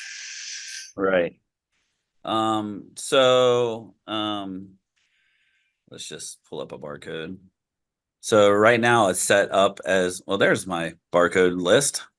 So whenever you do the receiver and you hit receive now, this barcode list pops up, and these are going to be all the items that it wants to print off of that receiver. And you can turn off and on depending on things that you would actually want to print. Okay. So then once you select those items, you just hit refresh, and then ask you if you want to delete the current file, and I hit yes. So essentially it's going to pull up all of those barcodes, but we asked about customizing them. So if it's a roll printer, you can come down here and you can show DBA, the company. You can turn that off and on. Supplier name, you can turn those off and on. The price you can turn off and on. But whenever you go to like physically print it, that's where the customizations are going to be because right now I'm set up as a roll paper printer. So that's going to be based off of the roll paper printer, the printer settings on the computer for that specific printer. Mm-hmm. So it's not even like it wouldn't be done here because there are settings. Well, actually, you can some settings here where you can set your setups, and change your sizes and your fonts. Sometimes you have to go to custom and and just customize it till it just prints perfectly on that label. Hey, quick question on the labels. So, we've been using Infinity for the parts and printing labels, but I haven't found anywhere on Motility yet. Infinity asks you how many blank spots. We use the sheets. you know, like Right. the Avery 80, whatever it is. I haven't, is that available on Motility? Oh, it is, but it's not going to ask you that because I'm using this roll paper. If I was using the flat, like the Avery labels that you're talking about, Yep. let's see. Yeah. Barcode So roll. where, yeah, that's what I'm Frame. looking where you go to change that. Okay. Yep, that's where I would change that at, and then once you once you go to reprint the next one, there's a one of these boxes that says how many number of blank spaces. There you go. Okay. That's where you put your number. That's where you put your number in, and then you just hit submit. Perfect. Yep. All right. How do you obtain one of those the scanning gun or whatever you call it? I apologize. Just Amazon. Honestly, the last quite a few installs I've done, they just order the $20 scan gun on there, and it comes with the booklet of templates where you can scan little barcodes to make it press enter after you scan and whatnot. And then I've been using a lot of Dymo brand roll printers that have been working fine. I find that roll printers seem to it's a separate printer and it seems to spit out the labels a little easier than And this- setting the blank. Okay, and this also could go into our POS as well, whoever we're selling for pickups and part pickups and things like that. Yeah, absolutely. Okay. Absolutely. Yep. They can just scan the document and scan the items Amazing. right there. That's Yep, exactly what I was looking for. Okay. Yep. Yep. Just make sure if you're going to use a scan gun on your POS, make sure you use the point of sale, not new parts invoice. Because the point of sale will actually go to the next line, Okay. that you're scanning. Okay. Okay. Parts inventory, master inventory. If I hit search, it'll pull up everything that you got in stock down here. If I wanted to search part number, I can search by these fields here. And don't forget, if you're not in your master inventory, you can always just type a part number right here and it'll search that as well. So if I just search key, it's going to give you my master inventory results, which is a bunch. But you'll have part numbers that are more specific than key. And then you just select the one you want to open. Okay, so I'm on my parts master inventory for the sledge key. It's all pretty self-explanatory coming across the top. Base part number, that's what I've seen most RV dealerships using. But if you want to use a prefix base and a suffix, you can as well. Typically the base number would be like if it's just a bearing, it would have a X base number, and then all the different bearings would have a prefix and suffix after it. Total on hand, total allocated. So if you have some parts that are on a parts invoice or service invoice that are on there but not relieved, it'll show that they've been allocated. This total on hand, if you have multiple companies, you can look and see under the different companies how many they have on hand.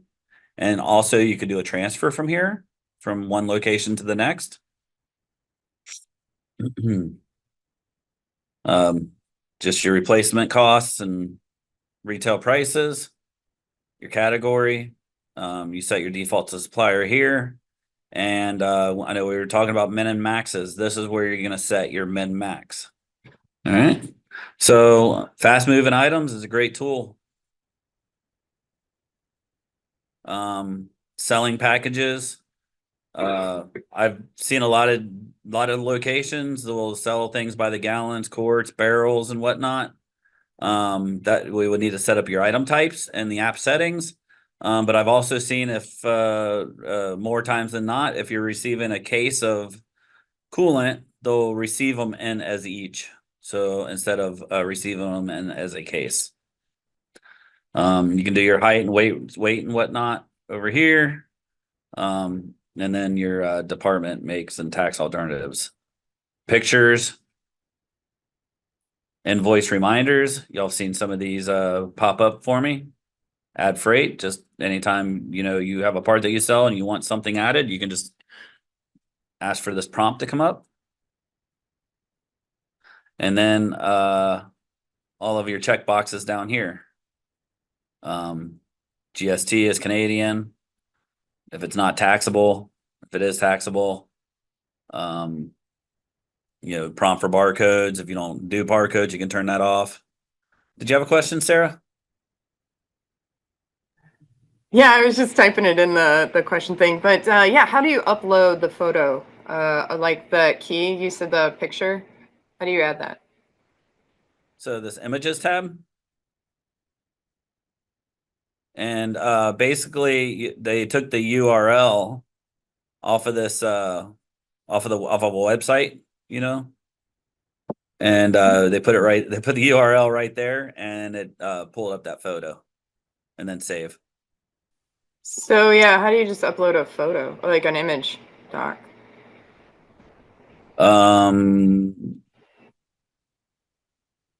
So as far as I know, this you have to do it from a picture URL. So only from a link. Did you hear, Rowan? You can use your own images, but it has to funnel through the folder path, like using a URL. So for the mobile app, you have to use your, what about the Infinity? You just, Hey, Sarah, can you hear me? Yes. All right, so usually we usually recommend using the URL as opposed to just your own image. Reason being is because if you do it from Infinity, it'll have to be like a shared folder that everybody have access to from the server, as opposed to a URL, you know, everybody already has access to the internet. So if it's just a folder on your desktop, you'll be able to see it, but not everybody else. But from the internet, then everybody would be able to see that image that's showing up on the parts. So you guys don't actually house images on the MA anymore, then it's all going to be link based. Is that correct?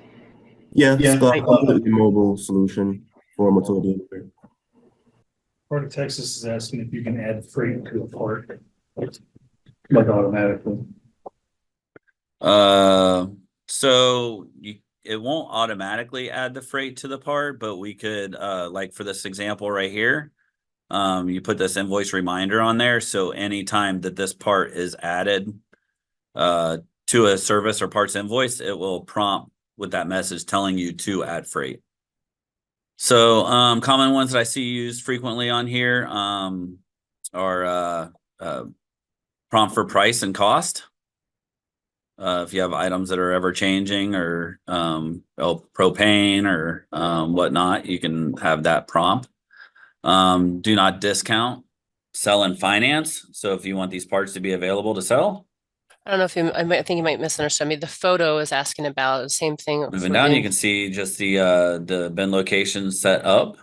You cannot change them from here, but that's you just mark them preferred. And your pricing based off of the price codes that are set up.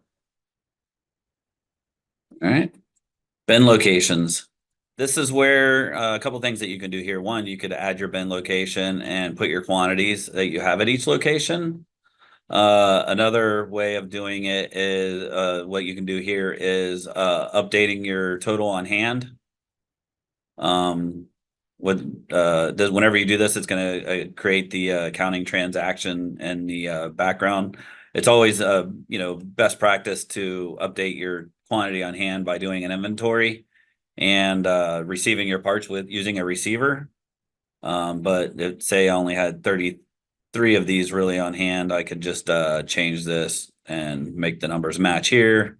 I'd have to, fix the quantity up here and then make sure this number matches, put a comment in and update. And that will change your quantity on hand. Pricing, this is based off of the price calculations that we have set up. So 100 lists, 90 lists, it just tells you what the different prices would be based off of the price codes that your location has. Ship times is just telling you the average based off of the previous sales, how long it's taken from the time that it's been ordered to it's been received. Previous sales. Accessories. So if there was items that you wanted to sell as an accessory or be identified, you could add those here. So if you have a bunch of new employees or things you sell all the time and you wanted to, you know, add the upsell accessories, you could add them there. Needs to be, for this type of accessory, you would have to manually put these in. I'm gonna jump over the BOM, but upsell, if this part gets sold frequently, the system will calculate it. If this part gets sold frequently and there's other parts that get sold with it, it would tell you that, hey, this item has upsell items. So on a parts and service invoice, you'll see this upsell tab on the individual line, and it'll let you know if there's an upsell item. Does anybody here use the BOM? Parts kits? I would recommend parts kits for that. Serial number. So if we have serialized numbers turned on, generators, high-end items, you can, when you receive your parts into the inventory, it requires you to put the serial numbers in, and then whenever you sell them, it requires you to put what serial number you're selling. Can you just let us know what the BOM stands for? All right. Substitutions. So if y'all put these in, like you got a white toilet, someone wants a white toilet, but you have a beige toilet, you could, you know, they do the same exact thing, different part number. You can put those substitutions in. So if you're looking something up and you can't, you know, you can't sell it, you can sell what you have in inventory. Trend is just telling you how many each month is getting sold. This is where you're going to print some barcodes. If you're not printing them from a receiver, you would just click print barcodes. We already went over images, and now I know we were talking about identifiers earlier. So this key has a main part number, but also it has, through other vendors, it has these part numbers as well. This is where so you would just basically just add an identifier and, you know, type your identifier in here. This is the only column that you'll be able to click in, right? I know there's these other items here, but these other items will be filled in automatically if you have uploaded price books. That the price books will fill this in and put all the prices in based off the vendors. So if you just have like Pierre was asking earlier, I want to just use the UPC code on the back of these parts. I can, for scanning, you can just type those in there. If I haven't seen a store yet using the internet to using Motility to sell things on the internet, but if there is an integration, that's where you would just set that up. And then change history is where you're just going to see if any changes have been done to this part, like somebody came in and recalculated the price of it or whatnot. This is where you're going to see that. Any questions on any of these tabs coming across the top? What was the BOM you mentioned? All right. If I want to add a new part, just click the add button. The first thing it's going to want me to do is to search to make sure that I don't already have this part in. So if I type test, it's going to tell me that I already have other parts with the word test in it. So I'm going to finish putting my new part in. I hit OK. Description. Retail price. Replacement cost.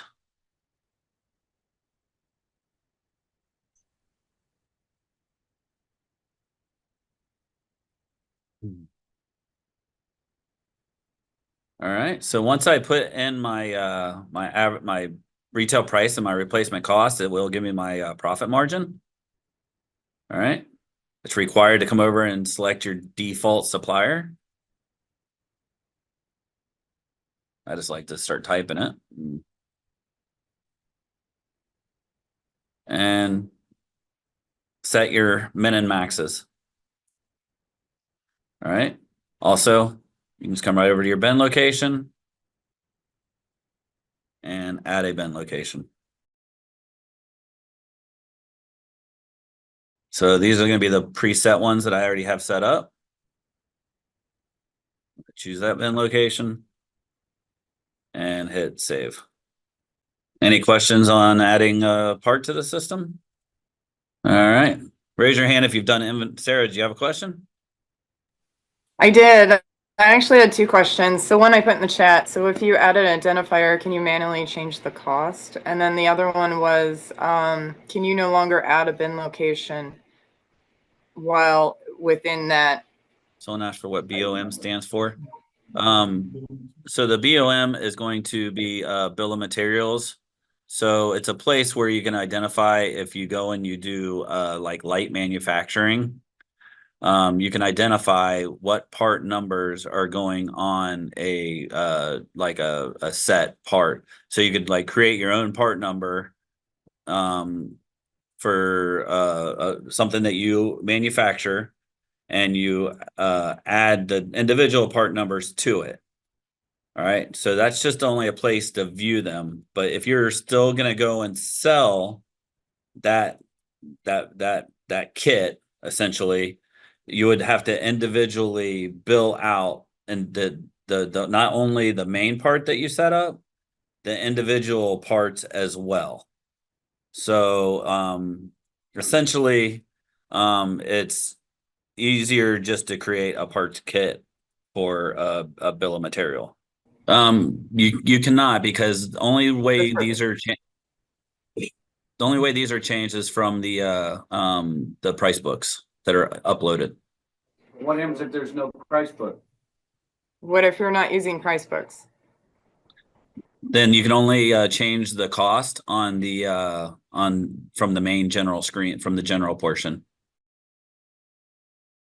So, okay, so I'm sorry, I had to unlock this. So the only way that these costs can be changed is by if there's a price book attached to it, right? If you needed to change the cost on the part, you would just go to the general tab and change your cost here.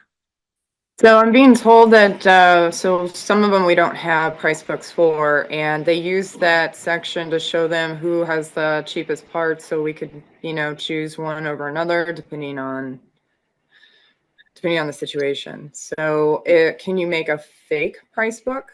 I mean, Unfortunately, no. I mean, if you can, it's out of my realm. yeah, if we can mimic maybe the upload CSV file, I guess, and just fill it in. Yeah, that's basically. This is what that's what that functions for, is just to identify the different price books you have and see what the cost and price is from there on just those items, or to just create an identifier to use, you know, like that UPC code that's on the back of every part that doesn't match what the other part is, what the part numbers are. Preset bin locations. All right. So that's going to be back in our settings tool. So I'm going to click Motility Mo up here. I'm going to go to settings. And it's going to be under app settings. And then it's going to be under parts and service. And down here towards the bottom, it's going to be bin locations. So these are the current bin locations that were made. If I wanted to add one, I would just add one, or I can delete what I have. So have the bin location, you set it by aisle, row, position, and company. There's also a permission to require only pre-built bin locations instead of just typing in random ones as they go. So yeah, so y'all get a file from your and then you would go to one of these two. You would come over here and you would select your price book from the list, and then you could import once you select the correct price book. So you typically, like I said, there's you get the price book from, you know, NTP. It's going to come over as like a CSV file or Excel, and then you just import it in. So in MA, just mass physical inventory. We have a whole bunch of them started. But you can to start a new inventory, you just hit start physical. You decide on how you're going to do it. You can do a full count. You're just going to do cycle counts with bin locations or whatnot. So I'm just going to do a full count and hit save. So it's starting the physical inventory whenever you do that, and it's going to go ahead and open up. Right. So here's going to be all of your part numbers to be counted, and you can you can organize them by just like typing in the bin number, or you can just come over if you have like what I've seen work best is a little cart with a laptop and a scan gun. They just come over and they scan their part number. It pulls that part number up, and then you just change the quantity, change the total on hand quantity. And once you're done, you go through counting all your parts. You can print count sheets right down here. But you go ahead and save it.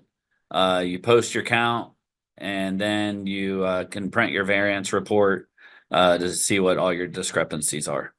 That was like a 3-minute overview of an inventory. Any questions? So what type of, I know you said like a $20 scan gun, so that's just like a USB or? Yeah. Yep. Okay. Yep. I've literally gone on Amazon and just typed in scan gun and I'll have like, and it's about $20. There's tons of them, and they've come in, and have not had one that did not work yet. I don't have a specific model for that, but the printers that I've seen easy to set up and work and relatively inexpensive are Dymo, DYMO.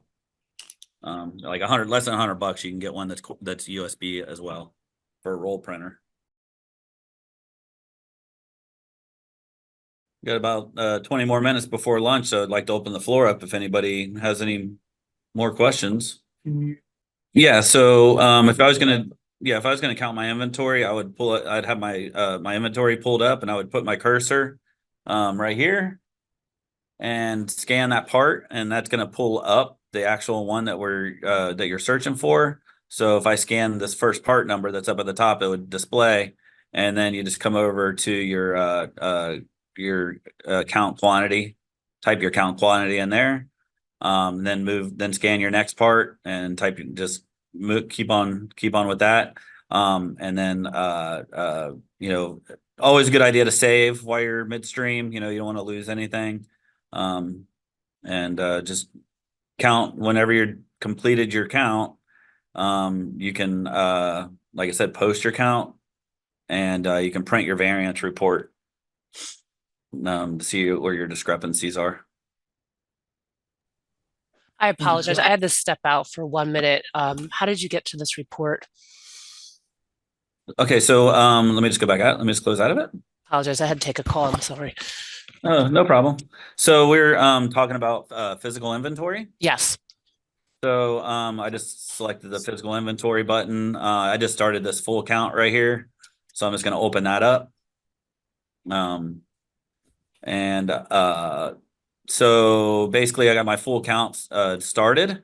If I had what I was telling the other people, just like a push cart with a laptop and a USB scan gun, you can just scan into that field, and it'll filter to that part, and you just put your count quantities. Like it tells you what you're supposed to have, and you just fill in your count quantities of what you actually do have. And if you don't have a scan, okay.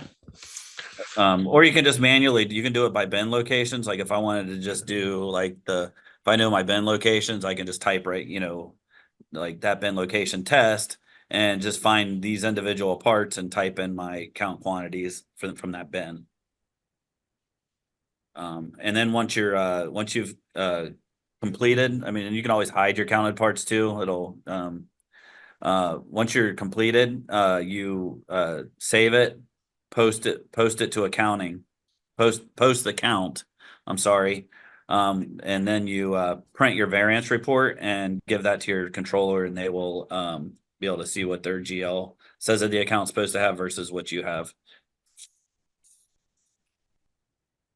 So you can do it this way, if physical inventory, or like when you're checking in parts this way, you can go through here. Well, not whenever you're receiving parts, you need to add a receiver. This is just for doing a physical inventory. Okay. And then you type the part number. Sorry, I stepped out too fast. Okay. No problem. I hope that laughing wasn't about me raising my hand.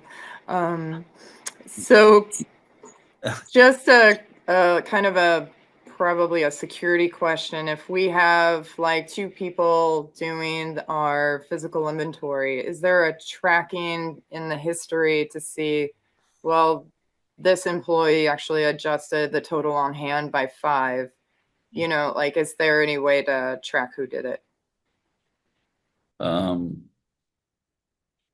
Sean says yes. I think it shows on the parts history, it'll show that it was changed by that user, and the reference, see. I think will show. One second. inventory or something like that.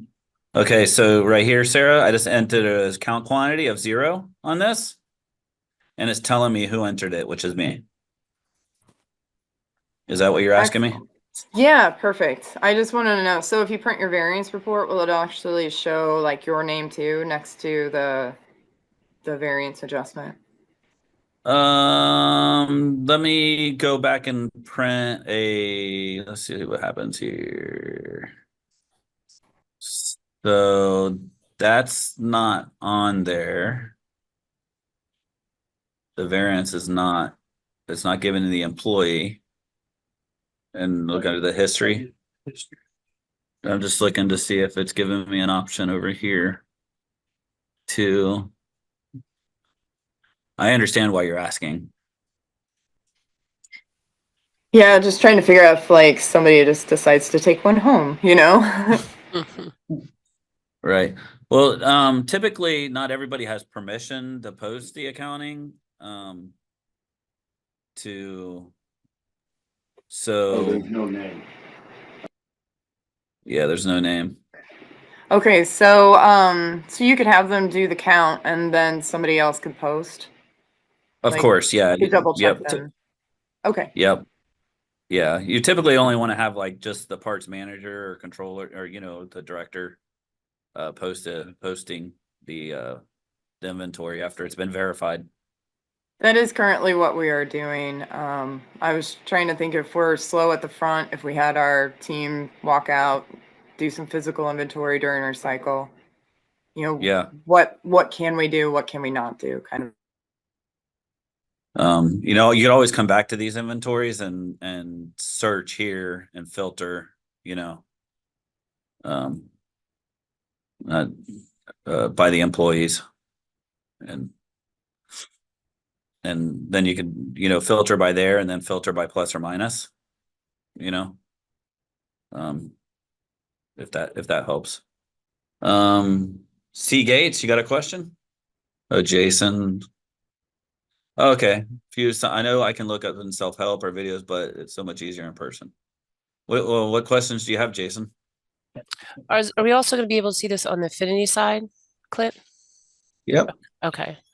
Where is that physical inventory? I'm new to Motility, so. Oh, okay. Right.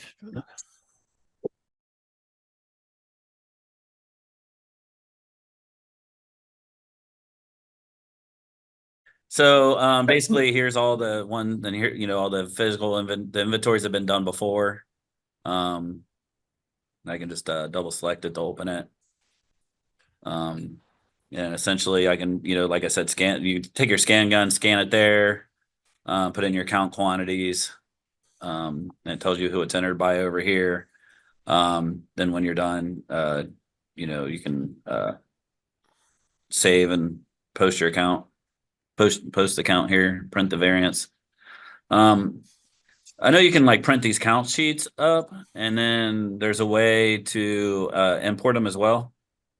When you're done with your accounts, it's another alternative, but I find it It seems to work best just like with some laptop. Multiple people can get in the same inventory and count at the same time. I mean, we could just use the mobile app instead. Mm. It seems more user friendly as well. Okay. Okay. Thank you. Add change suppliers. Okay. Do you want to see that in Infinity or in MA, Jason? So, the suppliers are going to be specifically done in your CRM. All right. So I'm going to go to the CRM and, I want to, add a new contact. All right. So you know how to fill in all of this particular information, but in order to mark it as a supplier, you have to go to the AP info tab and mark it as right here, supplier and parts, these two items right here. And that will make them give them the drop down. And when you're trying to do a sublet or add a part or whatnot. Can you hear me? Yes, sir. Okay, sorry. Not my laptop, and I never do this stuff. That would be much easier Sorry. to talk. So I actually meant when you're in a part and you're setting up a part, you have the supplier tab. Yep. That's the one. So if I recall, I would go parts, service, and then edit, hit that edit, modify, and then I thought it was in here where you can add your suppliers. Okay. Because if you pick your own part number and just pick one, I can show you exactly what I'm looking for. Yeah, so I'm going to turn this over to Rowan because I'm not really sure what the question is. Oh, Mr. Rowan. I deal with him lots. Hopefully that's a good thing. Yeah. Jason, is it? Well, it's actually Trevor, but we're on Jason's laptop. Can you hear me okay? Trying to get rid of the feedback. Oh, I am moving your screen. All right, so it sounds like you're talking about the supplier drop down when you go to master inventory to add a new part, right? Yeah, I think so. All right, so on Clint's screen right now, you're asking how to add a new supplier to that drop down for the parts inventory. Yeah, so right there you got default supplier. Mhm. And then you also have source. Okay. Step will be the same. We just pick the source or supplier in the drop down, but So the source and the supplier pulls from two different fields. So are you looking for the source information or the supplier information to be in? Add one or remove from this list you're on. So if you're trying to remove the supplier or add a new supplier, it'll be in that same screen that you mentioned earlier where you go to edit, modify, sources, suppliers. So I'll let Clint navigate there real quick. And then So sources.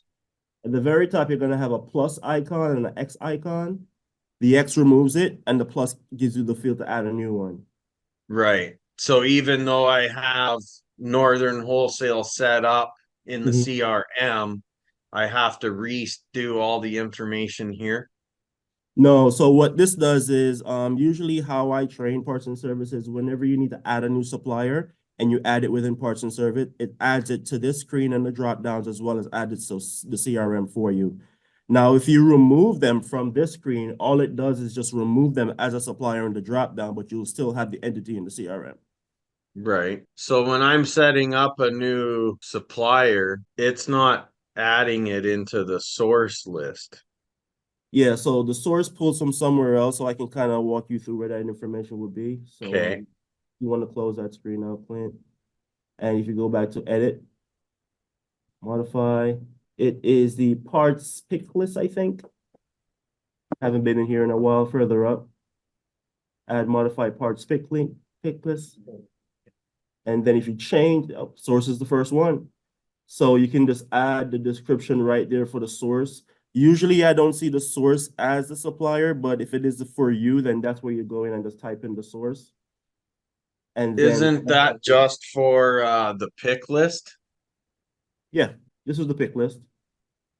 So like that filter for at the top is gonna give you the where you can add information for those fields in master inventory. I'm thinking this is something different than what I was looking Yeah. for. Can you open a part again? So in the middle there, you have the source. Mm-hmm. And it'd be the same thing for this whole tree, the class. Yes, sir. That parts pick list is where you can add that information, and That will generate it to there, eh? Yes, sir. So then parts, service. Then I go to edit. And then I go to edit pick list. Add modify pick list, parts pick list. Okay, so then what about for the class and the make? So usually from what I've seen, the class and the make usually gets pulled into the system based on usually what's on the price book. Is there not a class and make in there for that details pick list? Okay, so we're not using any suppliers' price books. I've had issues with that in the past, so we've removed them. Class and the make is there as well. You just have to So hit the add drop down. modify pick list and it's all right there. Yep. Perfect. That answers 5 questions in one, which I kind of figured. All right, good to hear.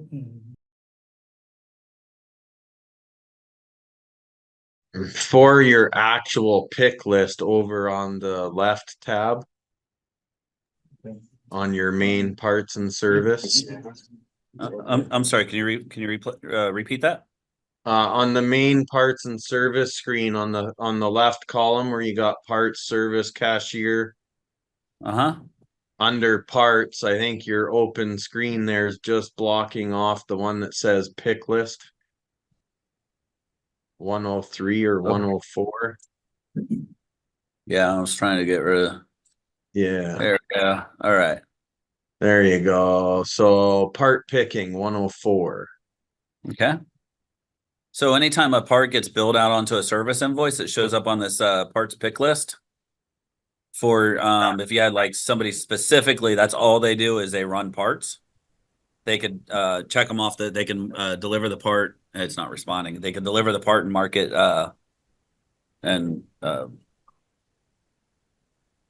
like they would just open the part. So that's only for service work orders that go into there? As far as I know, I've never seen anybody using it for a parts counter. Right. I've kind of been figuring it out because it's always there and the numbers change, but I don't use it. But we were looking into doing a parts picking, but if that doesn't work for a parts invoice. Yeah, as far as I know, it doesn't. It's for service. Okay, because I got 9 salesmen here that help me sell parts. We were trying to find a process when they do an invoice for me to pick the part. So I figured we could utilize that, but if that's only in service, we'll just do what we've been doing. They print an invoice and bring me their invoice. Trevor, let me think about that for a little bit. And I know what you're talking about. I know what you need. I just with everything else going on, I can't spitball anything right to you right off the top of my head. Yeah, no, that's fine. There was a question from Corey as well. They wanted to see where do you have a picture in Infinity, and do you use a URL as well? Are you talking about for parts? Yes. Inventory, master inventory.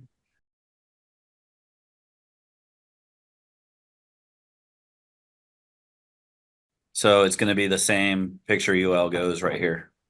It's going to be the same way. Now, is that something that Motility is going to upgrade to? Because I mean, everything is mobile, everything, you have your mobile phones, you just take a picture and upload it. Is that just always going to be the URL? We're always hoping to get better as far Sean, do you have an answer for that? I don't have anybody from development. Potentially. The thing is with 400 stores, with all of them uploading pictures to parts, stored on our servers, Mhm. we would need a massive increase in server space to host that type of thing. Okay. So the issue becomes not whether or not we can or will do it, but whether or not we can or will do it with the current pricing structure. So that may be something where, because we would have to host, we would have to buy servers to host the, however many thousands of pictures would be Okay. included. So it has come up though. It is, on the roadmap to try to accomplish. Okay. Thank you. I'm sorry, were you guys just talking about housing the parts pictures again? Yes.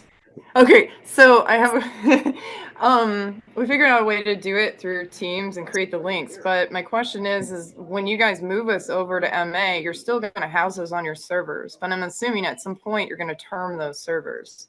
So are you guys going to have us re-input all the photos for every one of our parts inventory that we have right now? She found a way to So they're get the URLs from Teams.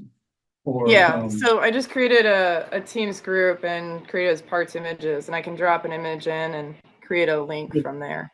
the URL won't change.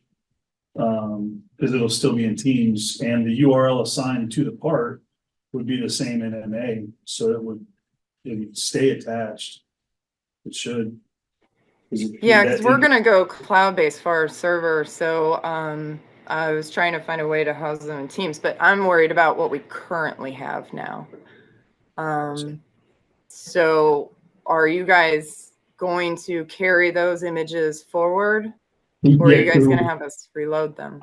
To Teams, reload them to Teams, or No. Right now, each one of our items and parts inventory has a photo. Well, I shouldn't say everyone, but a fair amount of them. So what is your plan moving forward for those? Are we going to have to reload them, or can you guys carry them forward for us? I would have to get with hardware. Are they saved on our server? Yes. Okay, you're not self-hosted or anything? No. On ours. I mean, at some point they would have to be turned into a URL somewhere. I don't know as far as data conversion, what we're capable of doing as far as getting those pictures out and posting them somewhere else where we can copy it. I'll get with our hardware department and see what they handle all the data stuff on the servers. Sure. I'll see if I can get a definitive answer for you on that.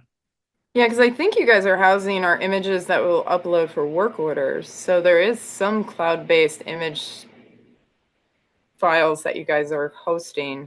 So I don't know if it's something that maybe you could just transfer what's existing, and then moving forward, we host our own images. Yeah, I know like the documents will stay, because we still pull from the same, so Motility Anywhere still pulls from the same database that Infinity does.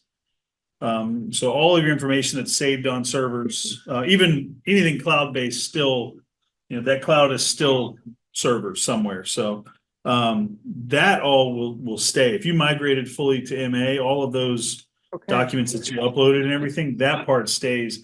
I haven't done it with parts images yet, because it does pull differently in MA. We don't have a ton of people that use the photos. I mean, I think it's great, but we just haven't had too many people that put that kind of effort into it, to actually build that. But I'll check with them and get back with you on what you're Sarah you're from Byerly, right? Yeah, and we have those photos linked to upload to our parts website. I know, Clint, you had mentioned before that you don't have many people do that, but we do. So okay, awesome. Yeah, I agree with her. Yeah. Okay, thanks, guys. Okay. All right, so we're gonna go ahead and break for lunch now. So Corey, did you have another question before we? Yeah, break, actually, it's really quick. If we just go into we're master inventory and go into the general tab real quick. I know we have descriptions in their parts. I'm just finding it very limited. I can put very limited information in there. And when I'm going to start entering the parts here in the description, I like to put the sizing, comes down to 1/4 of an inch, with fittings and things, I'd really like to get descriptive so that way if somebody starts new with us, they can jump in, you know. Is there anywhere else you suggest I could put more description besides in the memo and down there? Yeah, okay. Yeah, I mean, I know this is Um, early. I think there's 50 characters here. Yeah. Yeah, so yeah, it would be the memo. Yeah, unfortunately, that's where we got our space. Okay. And then is there anywhere you can create a rule in the back burner of this program that something that pops up? Is it just the pop-up would be basically the invoice reminders and memos? Yes, that would be the pop-up. Okay. All right, perfect. But, I mean, unless you wanted a pop-up for cost and sale. Down the line, yeah. Something Yeah. I plan on building and, you know, but at the moment we're just taking step one. Okay. Thank you. Does No it problem. have more space on those fields or same restriction? It's the same restriction. All right, folks. We'll see you back here at 1:40. Y'all, Can I y'all ask enjoy a your question lunch. or two? Sure. There's one issue we're having. We have a few customers set up on the price matrix. Is there a way to add or remove a single part from the matrix? Like It would we have to got, be. example, we got tire tax, that's a government tax. It's supposed to be $4.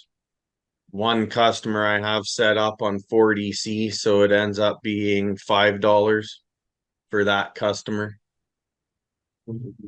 Another Yeah, you see- customer gets 85L, so he ends up getting it for $3.20. I'm sorry, pricing tab? Okay. So, you can select them like based off of your pricings. You can have it ignore the matrix. You know, over here. Yeah. You could, if you have like certain parts that I mean, like tires specifically, you want them to be on their own. You know, you could do it by, you know, setting up those sources, like you said, like source 100 tires, and they're only a set pricing. Everything's set in that source. So basically on your matrix here, if the customer got pricing J, I would only have to click that column. Right. And then it would only ever sell it to him at 100L, no matter which letter you Right. pick. Yep. Okay. Beautiful. All right. What else you got, Jason? Think that was all I really needed there. Anything else? F1's your best friend. What time do you want us back for the? 1:40. Okay. Hey, Sarah. 140. Yeah. What's up? So we just heard back from hardware. Yes, any of those images that are hosted, that are currently on our servers, that file path will carry over into it. Oh, that's fantastic. Are you guys ever planning on terming your servers, or are you guys going cloud-based with your servers? Because I know, I think you're leasing them right now. No, well, there's a lot going on there. I mean, right now we have our own servers. We use Microsoft Azure. We use some AWS. Like we have fail safes so that if one system goes down, there's still duplicates, you know, replications on other servers. But it's a little bit of a misconception because technically cloud-based, you're just logging into a server. Yeah, that's true. Technically, we are cloud-based. Anything that's in the cloud is still going to a room full of computers somewhere in the world. I thought you guys were using Microsoft's versus your owns of what your plan was, but yeah, no, sorry, yeah, you're right. There's a lot because with Reynolds and Reynolds as well, we've just opened up a massive Texas facility that has a ton of servers as well, that does a lot of their own hosting. So, but again, we don't want to put all eggs in one basket. So I don't think we would ever be completely, fully self-hosted with our own servers because it's just kind of a bad idea. You always want to have a fail-safe, right? Like if something happens to that one building, we don't want 400 dealers to lose service. So everything will be on multiple servers duplicated. But the big idea, the big thing for Motility Anywhere is it relies a lot more on the web, on the internet connection. Your computer itself, your web browser will store certain cookies and cache for it. So you don't have to actually log into the server. So it eliminates, cuts the traffic through those servers in half and allows us to get, way better performance off of way less servers. Yeah, you're right. That was a couple stupid comments on my.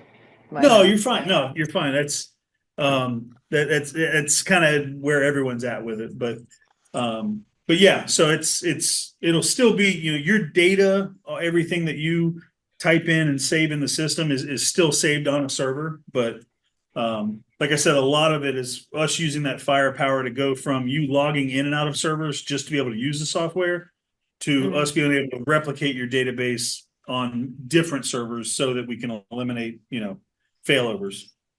So in the future, are you going to have us just different price lines for how much storage we're going to require?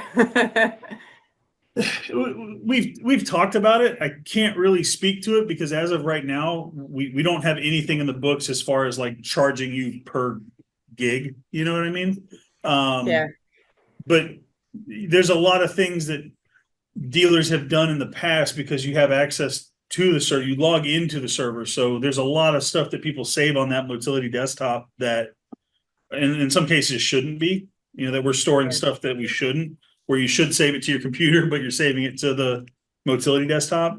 You won't have that option with MA, but for all the dealers that are in MA now that are using it, they just store their info either, in Outlook, in Microsoft's cloud or locally. But we have looked into becoming sort of a service for storage. And at that point, we would sell storage on servers, but and as far as using the system, there's no need for it. Like you don't have to have X amount of service space to run, especially on the MA platform. There's no requirement for it where you would be tiered into some kind of pricing based on how much information you have. Gotcha. So, okay. Yeah. So in that respect, just like you do in Infinity, you just pay per license. And, that pricing includes, how many people you have using the system. We do the math to figure out roughly how much, storage you need for that. Okay. But it's included. Okay. The reason why that kind of got brought up was because if we could possibly store our parts images on your guys' site then, instead of having us post them. Yeah. I'm gonna bring that up because several people have asked to just be able to just upload the photos directly to us. Yeah. So, Okay. Thank you guys. Appreciate it. Yeah, not a problem. All right, so for the end of reporting for the day-to-day items, like I said, for service advisor report, for where you can see a breakdown of the parts and labor sold and the gross profit. I use the service advisor performance report, and I already have it favorited by right-clicking and selecting favorite, but it's going to be under service reports, mechanic reports, and then it's going to be this top one right here. So when I run it, I just select it. The date type, you can do it by cashed out date. That's when for a fact that car, that unit's down the road. We don't have a whole lot of data in our system, so I'm just going to do last 3 months for us. But you can filter your date ranges and whatnot. And then I just go ahead and hit submit. So this is going to break it down by advisor and by the labor type. So for the specific advisor, Joseph Gonzalez, it just gives you the RO numbers that he wrote and the total billable hours, the labor sales, and the gross profit. And then for the parts, it's going to give you the part sales and the gross profit. And then also it's going to give give the discount over to the right. Some reason, since I'm sharing, it's not letting me slide the bar over. Let's try. There we go. And then on the last page of the report, it's going to give you like your grand totals for the whole store. So it'll give you the grand totals for each advisor, and then it gives you a grand total for for your store as well, based off of cashed out date between this date range. There we go. I got you. All right. So in motility, just to go back to your report tree, it's going to be this guy right here. The another report I use is the items sold report, which we were just talking about. I showed you on the Infinity side. Also, I do it by cashed out the date. You can do your date range. Here, you would have to differentiate. You can differentiate parts and service. So if you wanted to just see what was sold like through parts, like on a parts counter ticket, you would just select parts as the department. There's all kinds of criteria that you can go through and hit submit. So this is going to be, just in that day range, all of the parts that were sold. I have seen it being this being used frequently. That gets ran every day. So if you're not using suggested reorder, you can just look at this report daily, and you'll know by looking at what you've sold, so you can reorder your parts from it. But again, like this profit margin column, that's from a manager standpoint, that's what my eyes go straight to, because I want to make sure I'm maintaining a proper profit range. All right. The third report that I like to use is just your cash drawer summary report. It's just an end of day report that you just run, and typically it's either done that day for the day, or it's done the following morning for yesterday. Just so we can do our batch and make sure cash drawers mounts up to what it's supposed to be. And you can run your credit card batch and match everything up. But this will show you everything that's been, all the transactions that's been cashed out. So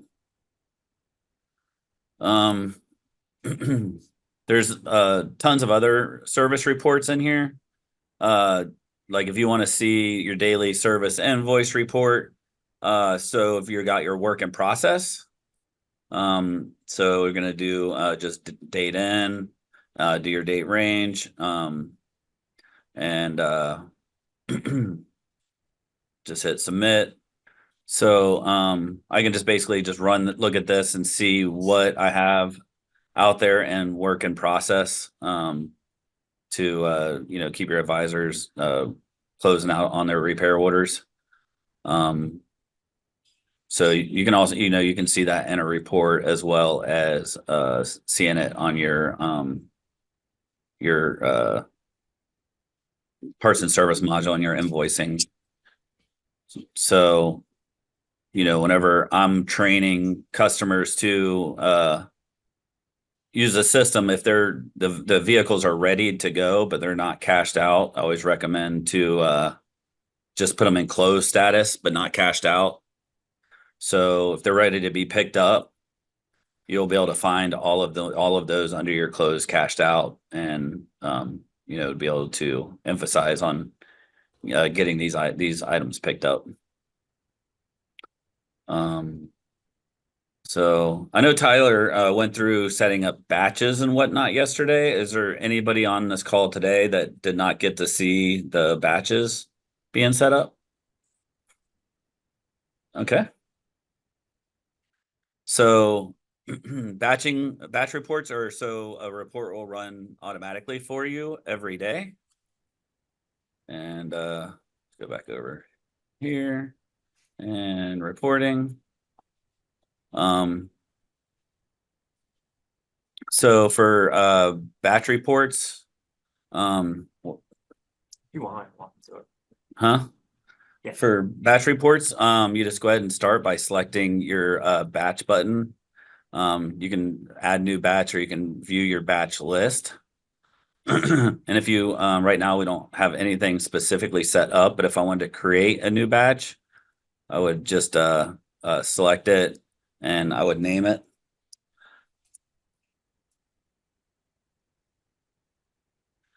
And I want to choose how I want to print email. You'd type in your email address and whatnot there, and then okay, then I save it. And then I would just come over here and schedule the task. And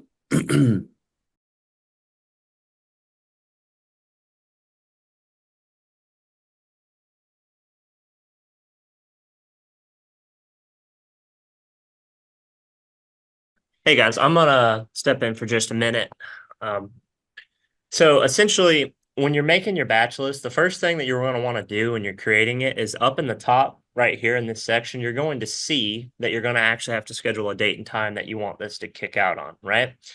So if I want this to be fired off, let's say, let's go ahead and jump this up to, we'll say 5:55, and I want the start date to be here.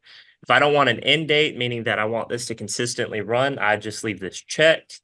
Down below, it's going to allow me to pick my actual reoccurrence for this. So for example, if I want this to be daily versus weekly versus an annual report, or even monthly, sorry, you can go ahead and set it up how you want that to react. So like, let's say I want to do this on a monthly basis. I can set it up right here and then repetition. So if I want this to shoot out, for example, every so often after I do the first one, I can do that.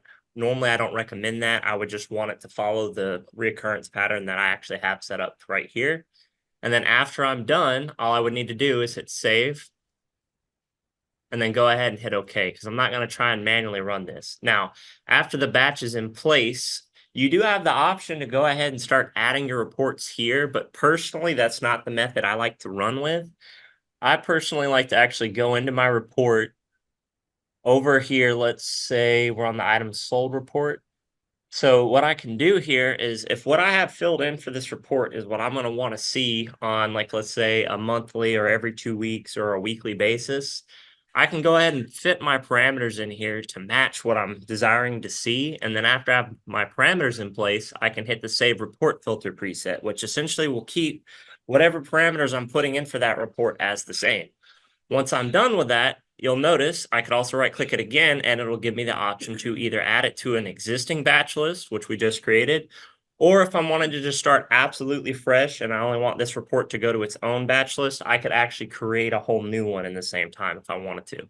But the easiest way to do it would be to go ahead and get your batch created and then go ahead, format the report the way you want to see it. And then once you're done with it, go ahead and hit add to batch and then pick the batch that you're wanting to apply it to. Simply as that. And it'll let you know that it'll want to go ahead and add it to that batch. You want me to show them in MA too? Yeah. Okay. So that's the Infinity version of doing that. Now, if we're going to flip over into MA, I'm going to go ahead and just minimize that real quick.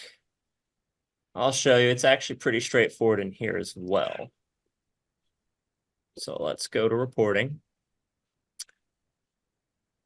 Give it just a second for it to load up. All right. So up here in the corner, you're going to see an option up here that says schedule the current report and values of the parameters. So I'm going to click here, and this is going to give me an option to add a new batch list since I don't currently have a pre-existing one in MA. So when I click on this plus sign, it's going to bring up a very similar screen. I'm still going to have to pick a batch name. Pick my start date and time, which it gives me both of these options on one particular pop-up. So if I want this to start, let's say the beginning of next week at, let's go ahead and bump it up to 10 a.m. Hit OK. It'll go ahead and update. And then for email recipients, one of the cool things about MA is, unlike Infinity, it's not going to give me the list of the email addresses. MA will actually do that. So as long as all of your employees are set up with an email address in here, you won't have to memorize them because it will give you the option to go down this list and actually pick who it is that you're wanting to apply. And of course, as you can see, it allows me to put in for multiple people. So batches aren't for just one individual if I'm trying to add it for multiple so that they can get it. So like, let's say sales managers and the finance managers or parts and service managers both need their items like sent to them. They want the same reports. I can add both of them to this if I need to. After that, same concept. I just come down and I can pick how I want this to reoccur. So if I want this to occur, let's say monthly, reoccur every 1 month, repeat on the first day, I can go ahead and leave it there, hit save.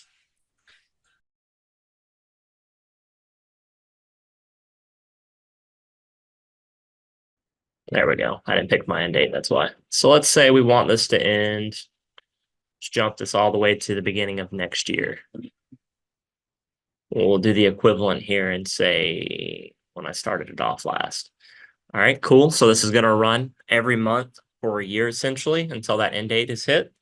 You will see the name of the batch, the email, as well as the email recipients it's going to go to.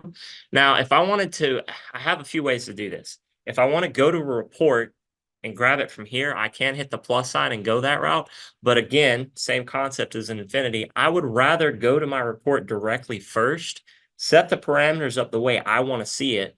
That way, when I go to add it to the batch, it's going to be exactly the way I need to.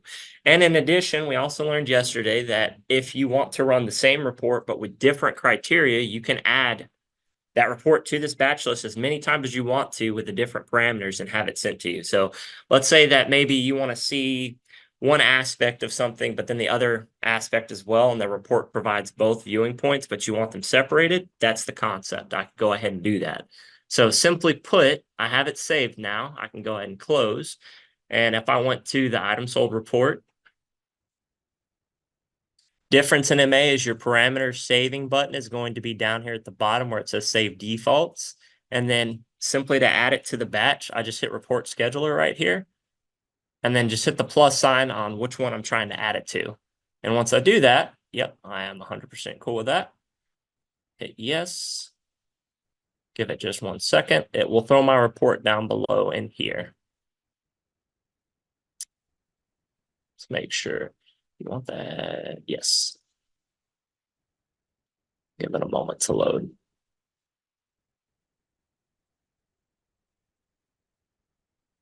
Okay. It's out. And if I wanted to change something in addition to that, I can simply come in here, change the parameters around again, hit save defaults, and then add it to the batch the same way. Is there any questions about how to actually compile a batch list versus Infinity or MA?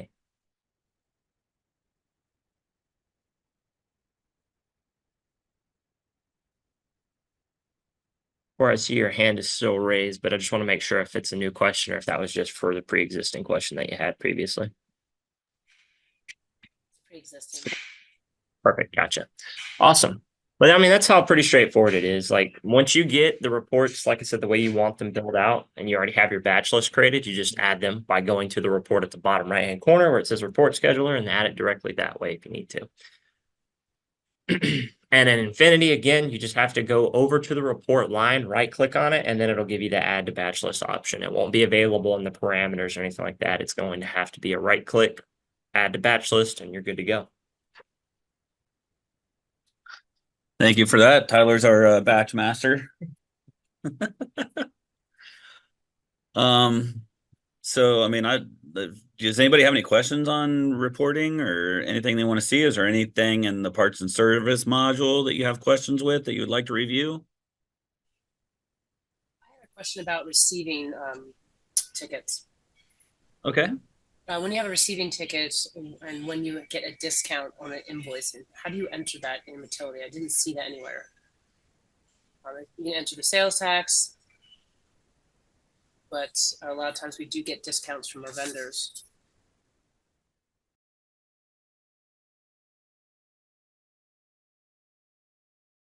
whenever you are receiving, there's not a place to actually put the discount. You just put in what your cost is each. Like if you put in a part number that's already in the system, it's going to go ahead and, put in the actual cost. You'll just come right here and override this to put in what the actual cost is on this specific receiver. And that, yeah, so there's not a discount line on here where you can do that. It would reflect on in the inventory with the average costs and whatnot. And when I say like reflect on the average cost, it would be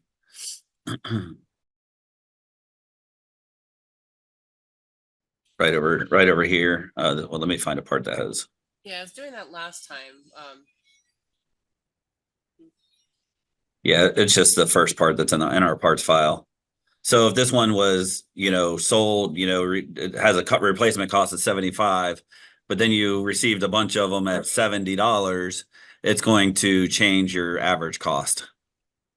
Yeah, this was just a separate kind of discount. It wouldn't be applied to the parts though. Okay.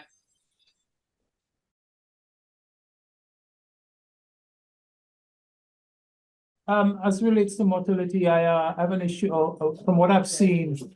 All the reports that we have for parts, the miscellaneous reports, I don't see it in motility. So parts, miscellaneous parts. These it's not even half of the parts, like for instance, daily operating report, and some of the other reports, lost sales report. Sorry, yeah, those sort of reports, which are all in Infinity. I'm not seeing in this. Right. So there's definitely some reports that are Infinity that you're not going to see in Motility anywhere. We're still bringing them over. So if you don't, if you're wanting to use MA, you'd have to set them up as a batch report in Infinity, or you're going to have to run those in Infinity still. Okay. So far developments teams, like they're trying to work on the ones that they find to be the most pertinently used. Okay. I had posted in the chat, but basically we're looking to find a report that would support a new program that we're trying to do where we because right now we're paying our techs on just an hourly rate, and we wanted to incentivize them with warranty billable hours and some retail billable hours. And what I found with the performance and efficiency reports is they don't give us all of the information that we're looking for, and I'm not really sure what's driving those reports. It's not clear to me if those reports are based on closed cashed out or if it's driven by the status of a repair. So I'm just looking to see if I could get, like in conjunction with one of those reports, like a detailed report that backs, where that information is coming from. So like on this performance report, it's showing like it's going to come from cashed out right here. I'm going to extend my date range out. Okay.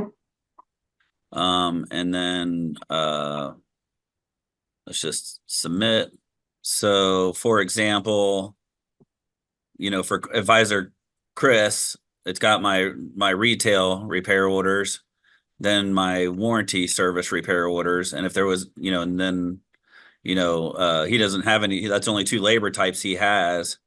And then, but the next advisor has extended service warranty repair orders and internal. And these are by cashed out. Is there a way to, is there a qualifier for mechanic completed so that it could include open repair orders? Okay, so date in, cashed out.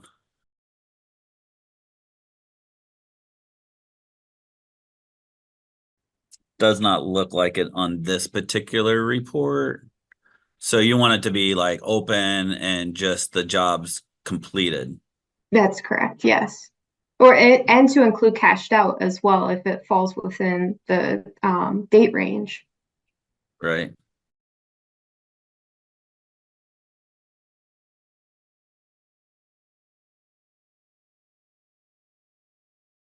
So I know there's a way in this custom report designer to come in and change the criterias in there and add to them. So that might be, I mean, if it's only the one criteria you're looking for, we might be able to add that criteria to this. We would need to add, obviously, be closed date. There'd be closed and then closed and cashed out. And then tech completed on the job lines, because you're trying to pay your techs as soon as the job's done, as soon as it's flagged. As I'm guessing, and just want to see if there's something under. So, but date type, you can do it by flag date. Let's do last 12 months. And you can pick your mechanics, but it's going to do all. So it's telling me my repair types, retail. For this mechanic. Let's go. So this guy, retail, it's got prep and delivery. So this one is giving you the information you need. So given the total, just bear with me. I just want to see if it's given the totals. There we go. Totals for this mechanic. But it's not breaking. You need it to break down on labor type. Yeah. Okay. Yeah, that looks like you could go through and run, 3 different ones Okay. that would break it down by, by the repair type. Right now it's doing all of them. Okay. So there's that option for you. This one gives us flag date. We can pick the status, repair type. I did last year. Apparently there's a lot of information on this one.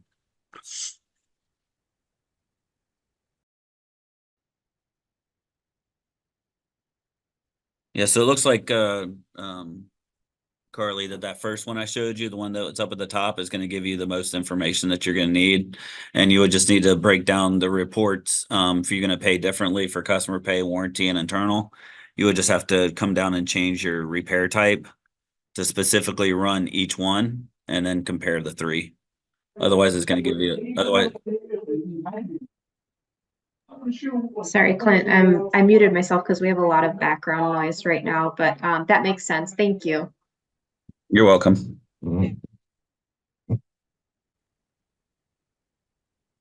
So Sam, while this is running, you're trying to tie out the on-hand. You're talking like your on-hand inventory value to the general ledger value. Is that what you're asking? Okay. So the first thing is, do you have the access to the general ledger reports? If you can do mine in Infinity, that'd be great. Okay. That's where we're at today. All right. I got some Infinity users in this room if I can't figure it out. All right. So it's going to be accounting reports and general ledger reports. And then I can run a trial balance, but I'm trying to get a list of what inventory makes up that trial balance.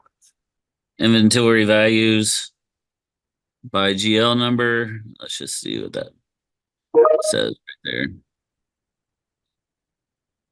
So this right here, like, are the different, like, the parts and accessories inventory?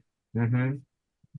These would typically match, these GLs would typically match what your inventory value is. But you have the different types of categories. Yeah.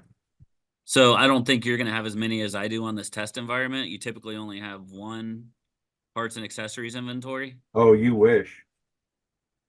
Oh. I got about 15. 15 different parts and accessory Yeah, just Um, different types of parts and accessories we keep track of because they're from different vendors and for different projects. Yeah, so I mean, this is a report where you find those values to be able to match up to your master inventory value, Okay. or whenever they do the inventory and they print the variance report. The variance report, when that gets printed, you bring that over here and it should match your parts and accessory inventory. So what's the parts report I run? To match this? Okay.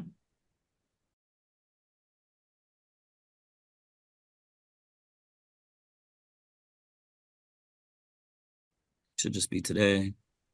Just And then I would just group them. yeah, that's gonna take a minute to run. On the last page, it should give you the yeah. On the last page of this, it's gonna give you what your actual internal your inventory value is. Okay. According, yep. But I can group that, right? So it would show me by however I choose to group. So you're talking about like, is it out here? It's not. It's got to finish running now. Yeah. Talking about out here, just grouping Yeah, it the group into. by. Yep. Yep. Okay. Perfect. All right. Okay. Let's go back to. On parts reporting, so if we wanted to list out everything we sold for the year, for instance, when we run a parts report now, you get the same part number like 17 different times. Is there any way to consolidate to one part number and how much was sold of that and the profit from that? Because it's listing it for each time that you've sold that. Correct. On for the year. Mm-hmm. Because when a manager wants to go to a show, he wants to know how much we did that year and, you know, not have, I don't know. I think he had like 300 pages at one time that came out of the printer. Right. Right. I mean, it makes sense why you want that. I just don't, I'm gonna put that down on my notes, Chris, and I'm gonna have to do some research and look and see if I can find a workaround for you. Okay. Like think outside the box. Just let me note that down. Replacing an old part number with a new part number. I mean, it's the same part, but our numbers have changed. If I change that in the system, you know, I wouldn't be able to track it fully. I'm sorry? I'm trying to figure it out in my head. I apologize. Replacing an old part number with a new part number. I don't want to take it out of the system. Well, you can do it, use it as an identifier. Yeah, If okay. you- Yeah, I probably would do that. So you're talking about up here, the I-succession? Yeah. What is that at? Parts tools. I-succession.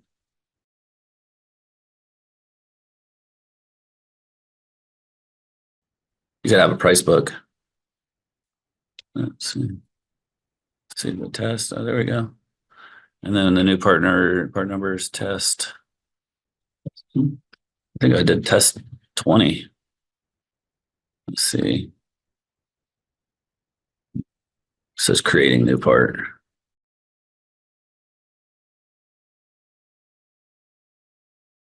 So what this is saying, Corey, is you basically to add a new superseded part number, enter the original part number in the old part number field. I'm sorry, go ahead. So I'm under this supersession tab. How'd you get to that tab? So it's gonna be under tools, Okay. parts tools, I-succession. So it's basically telling you to add the new superseded part number. Enter the original part number in the old part number field, and then the current part number in the new part number field. If the new part doesn't exist, it will be added to inventory with the information from the original part number. Okay, I was looking for something like that besides doing it. Okay, so that will do all the back burner stuff for you to do it that way. So Yeah. some tools. Mm-hmm. Yep, tools and then parts and then I-succession. They occasionally include a service credit when they close a deal. What's the best practice for handling that? Adding a service credit to, Like they sell them an RV mhm. and give them $1,000. Okay, let's get out of here. Rowan, is that gonna be in the parts and service tab where they set up their credit accounts? Can you do a negative? Never heard that question. Yeah. So, yeah, I've had those where we've had to set them up, set customers up with service credits. Just bear with us. Specifically for service, Melissa? Can you, come off mute, Melissa, and are you doing it now? Currently? There we go. Can you hear me? Yes. Okay, perfect. It's either usually a service or a remodel credit. You know, we'll sell it for 500 and give them a $100,000 remodel credit as part of that deal.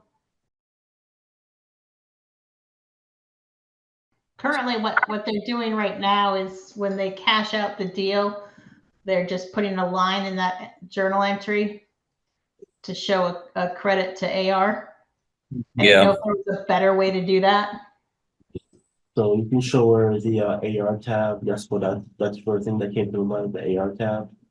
You should give them that credit right then and there. But if they're already doing a journal entry, then essentially the same thing. So like this credit limits tab, so you can. I'll just tell them revisit it. I'll look into it. Yeah, Melissa, Rowan's gonna look into this for you, and you know, because I think I've tried to put like a negative in here saying that y'all owe like negative, and it won't. You know, if I want to give $1,000 and then save that, so now, so if I add it there, no. Yeah, we want to actually, like what we're doing technically is actually putting a credit on their AR account so that then as the service tickets are created, they can just apply that credit AR balance to their service ticket. Yeah. All right, Rowan will come back, circle back with you on that. Sounds great. All right, thank you so much. Thank you.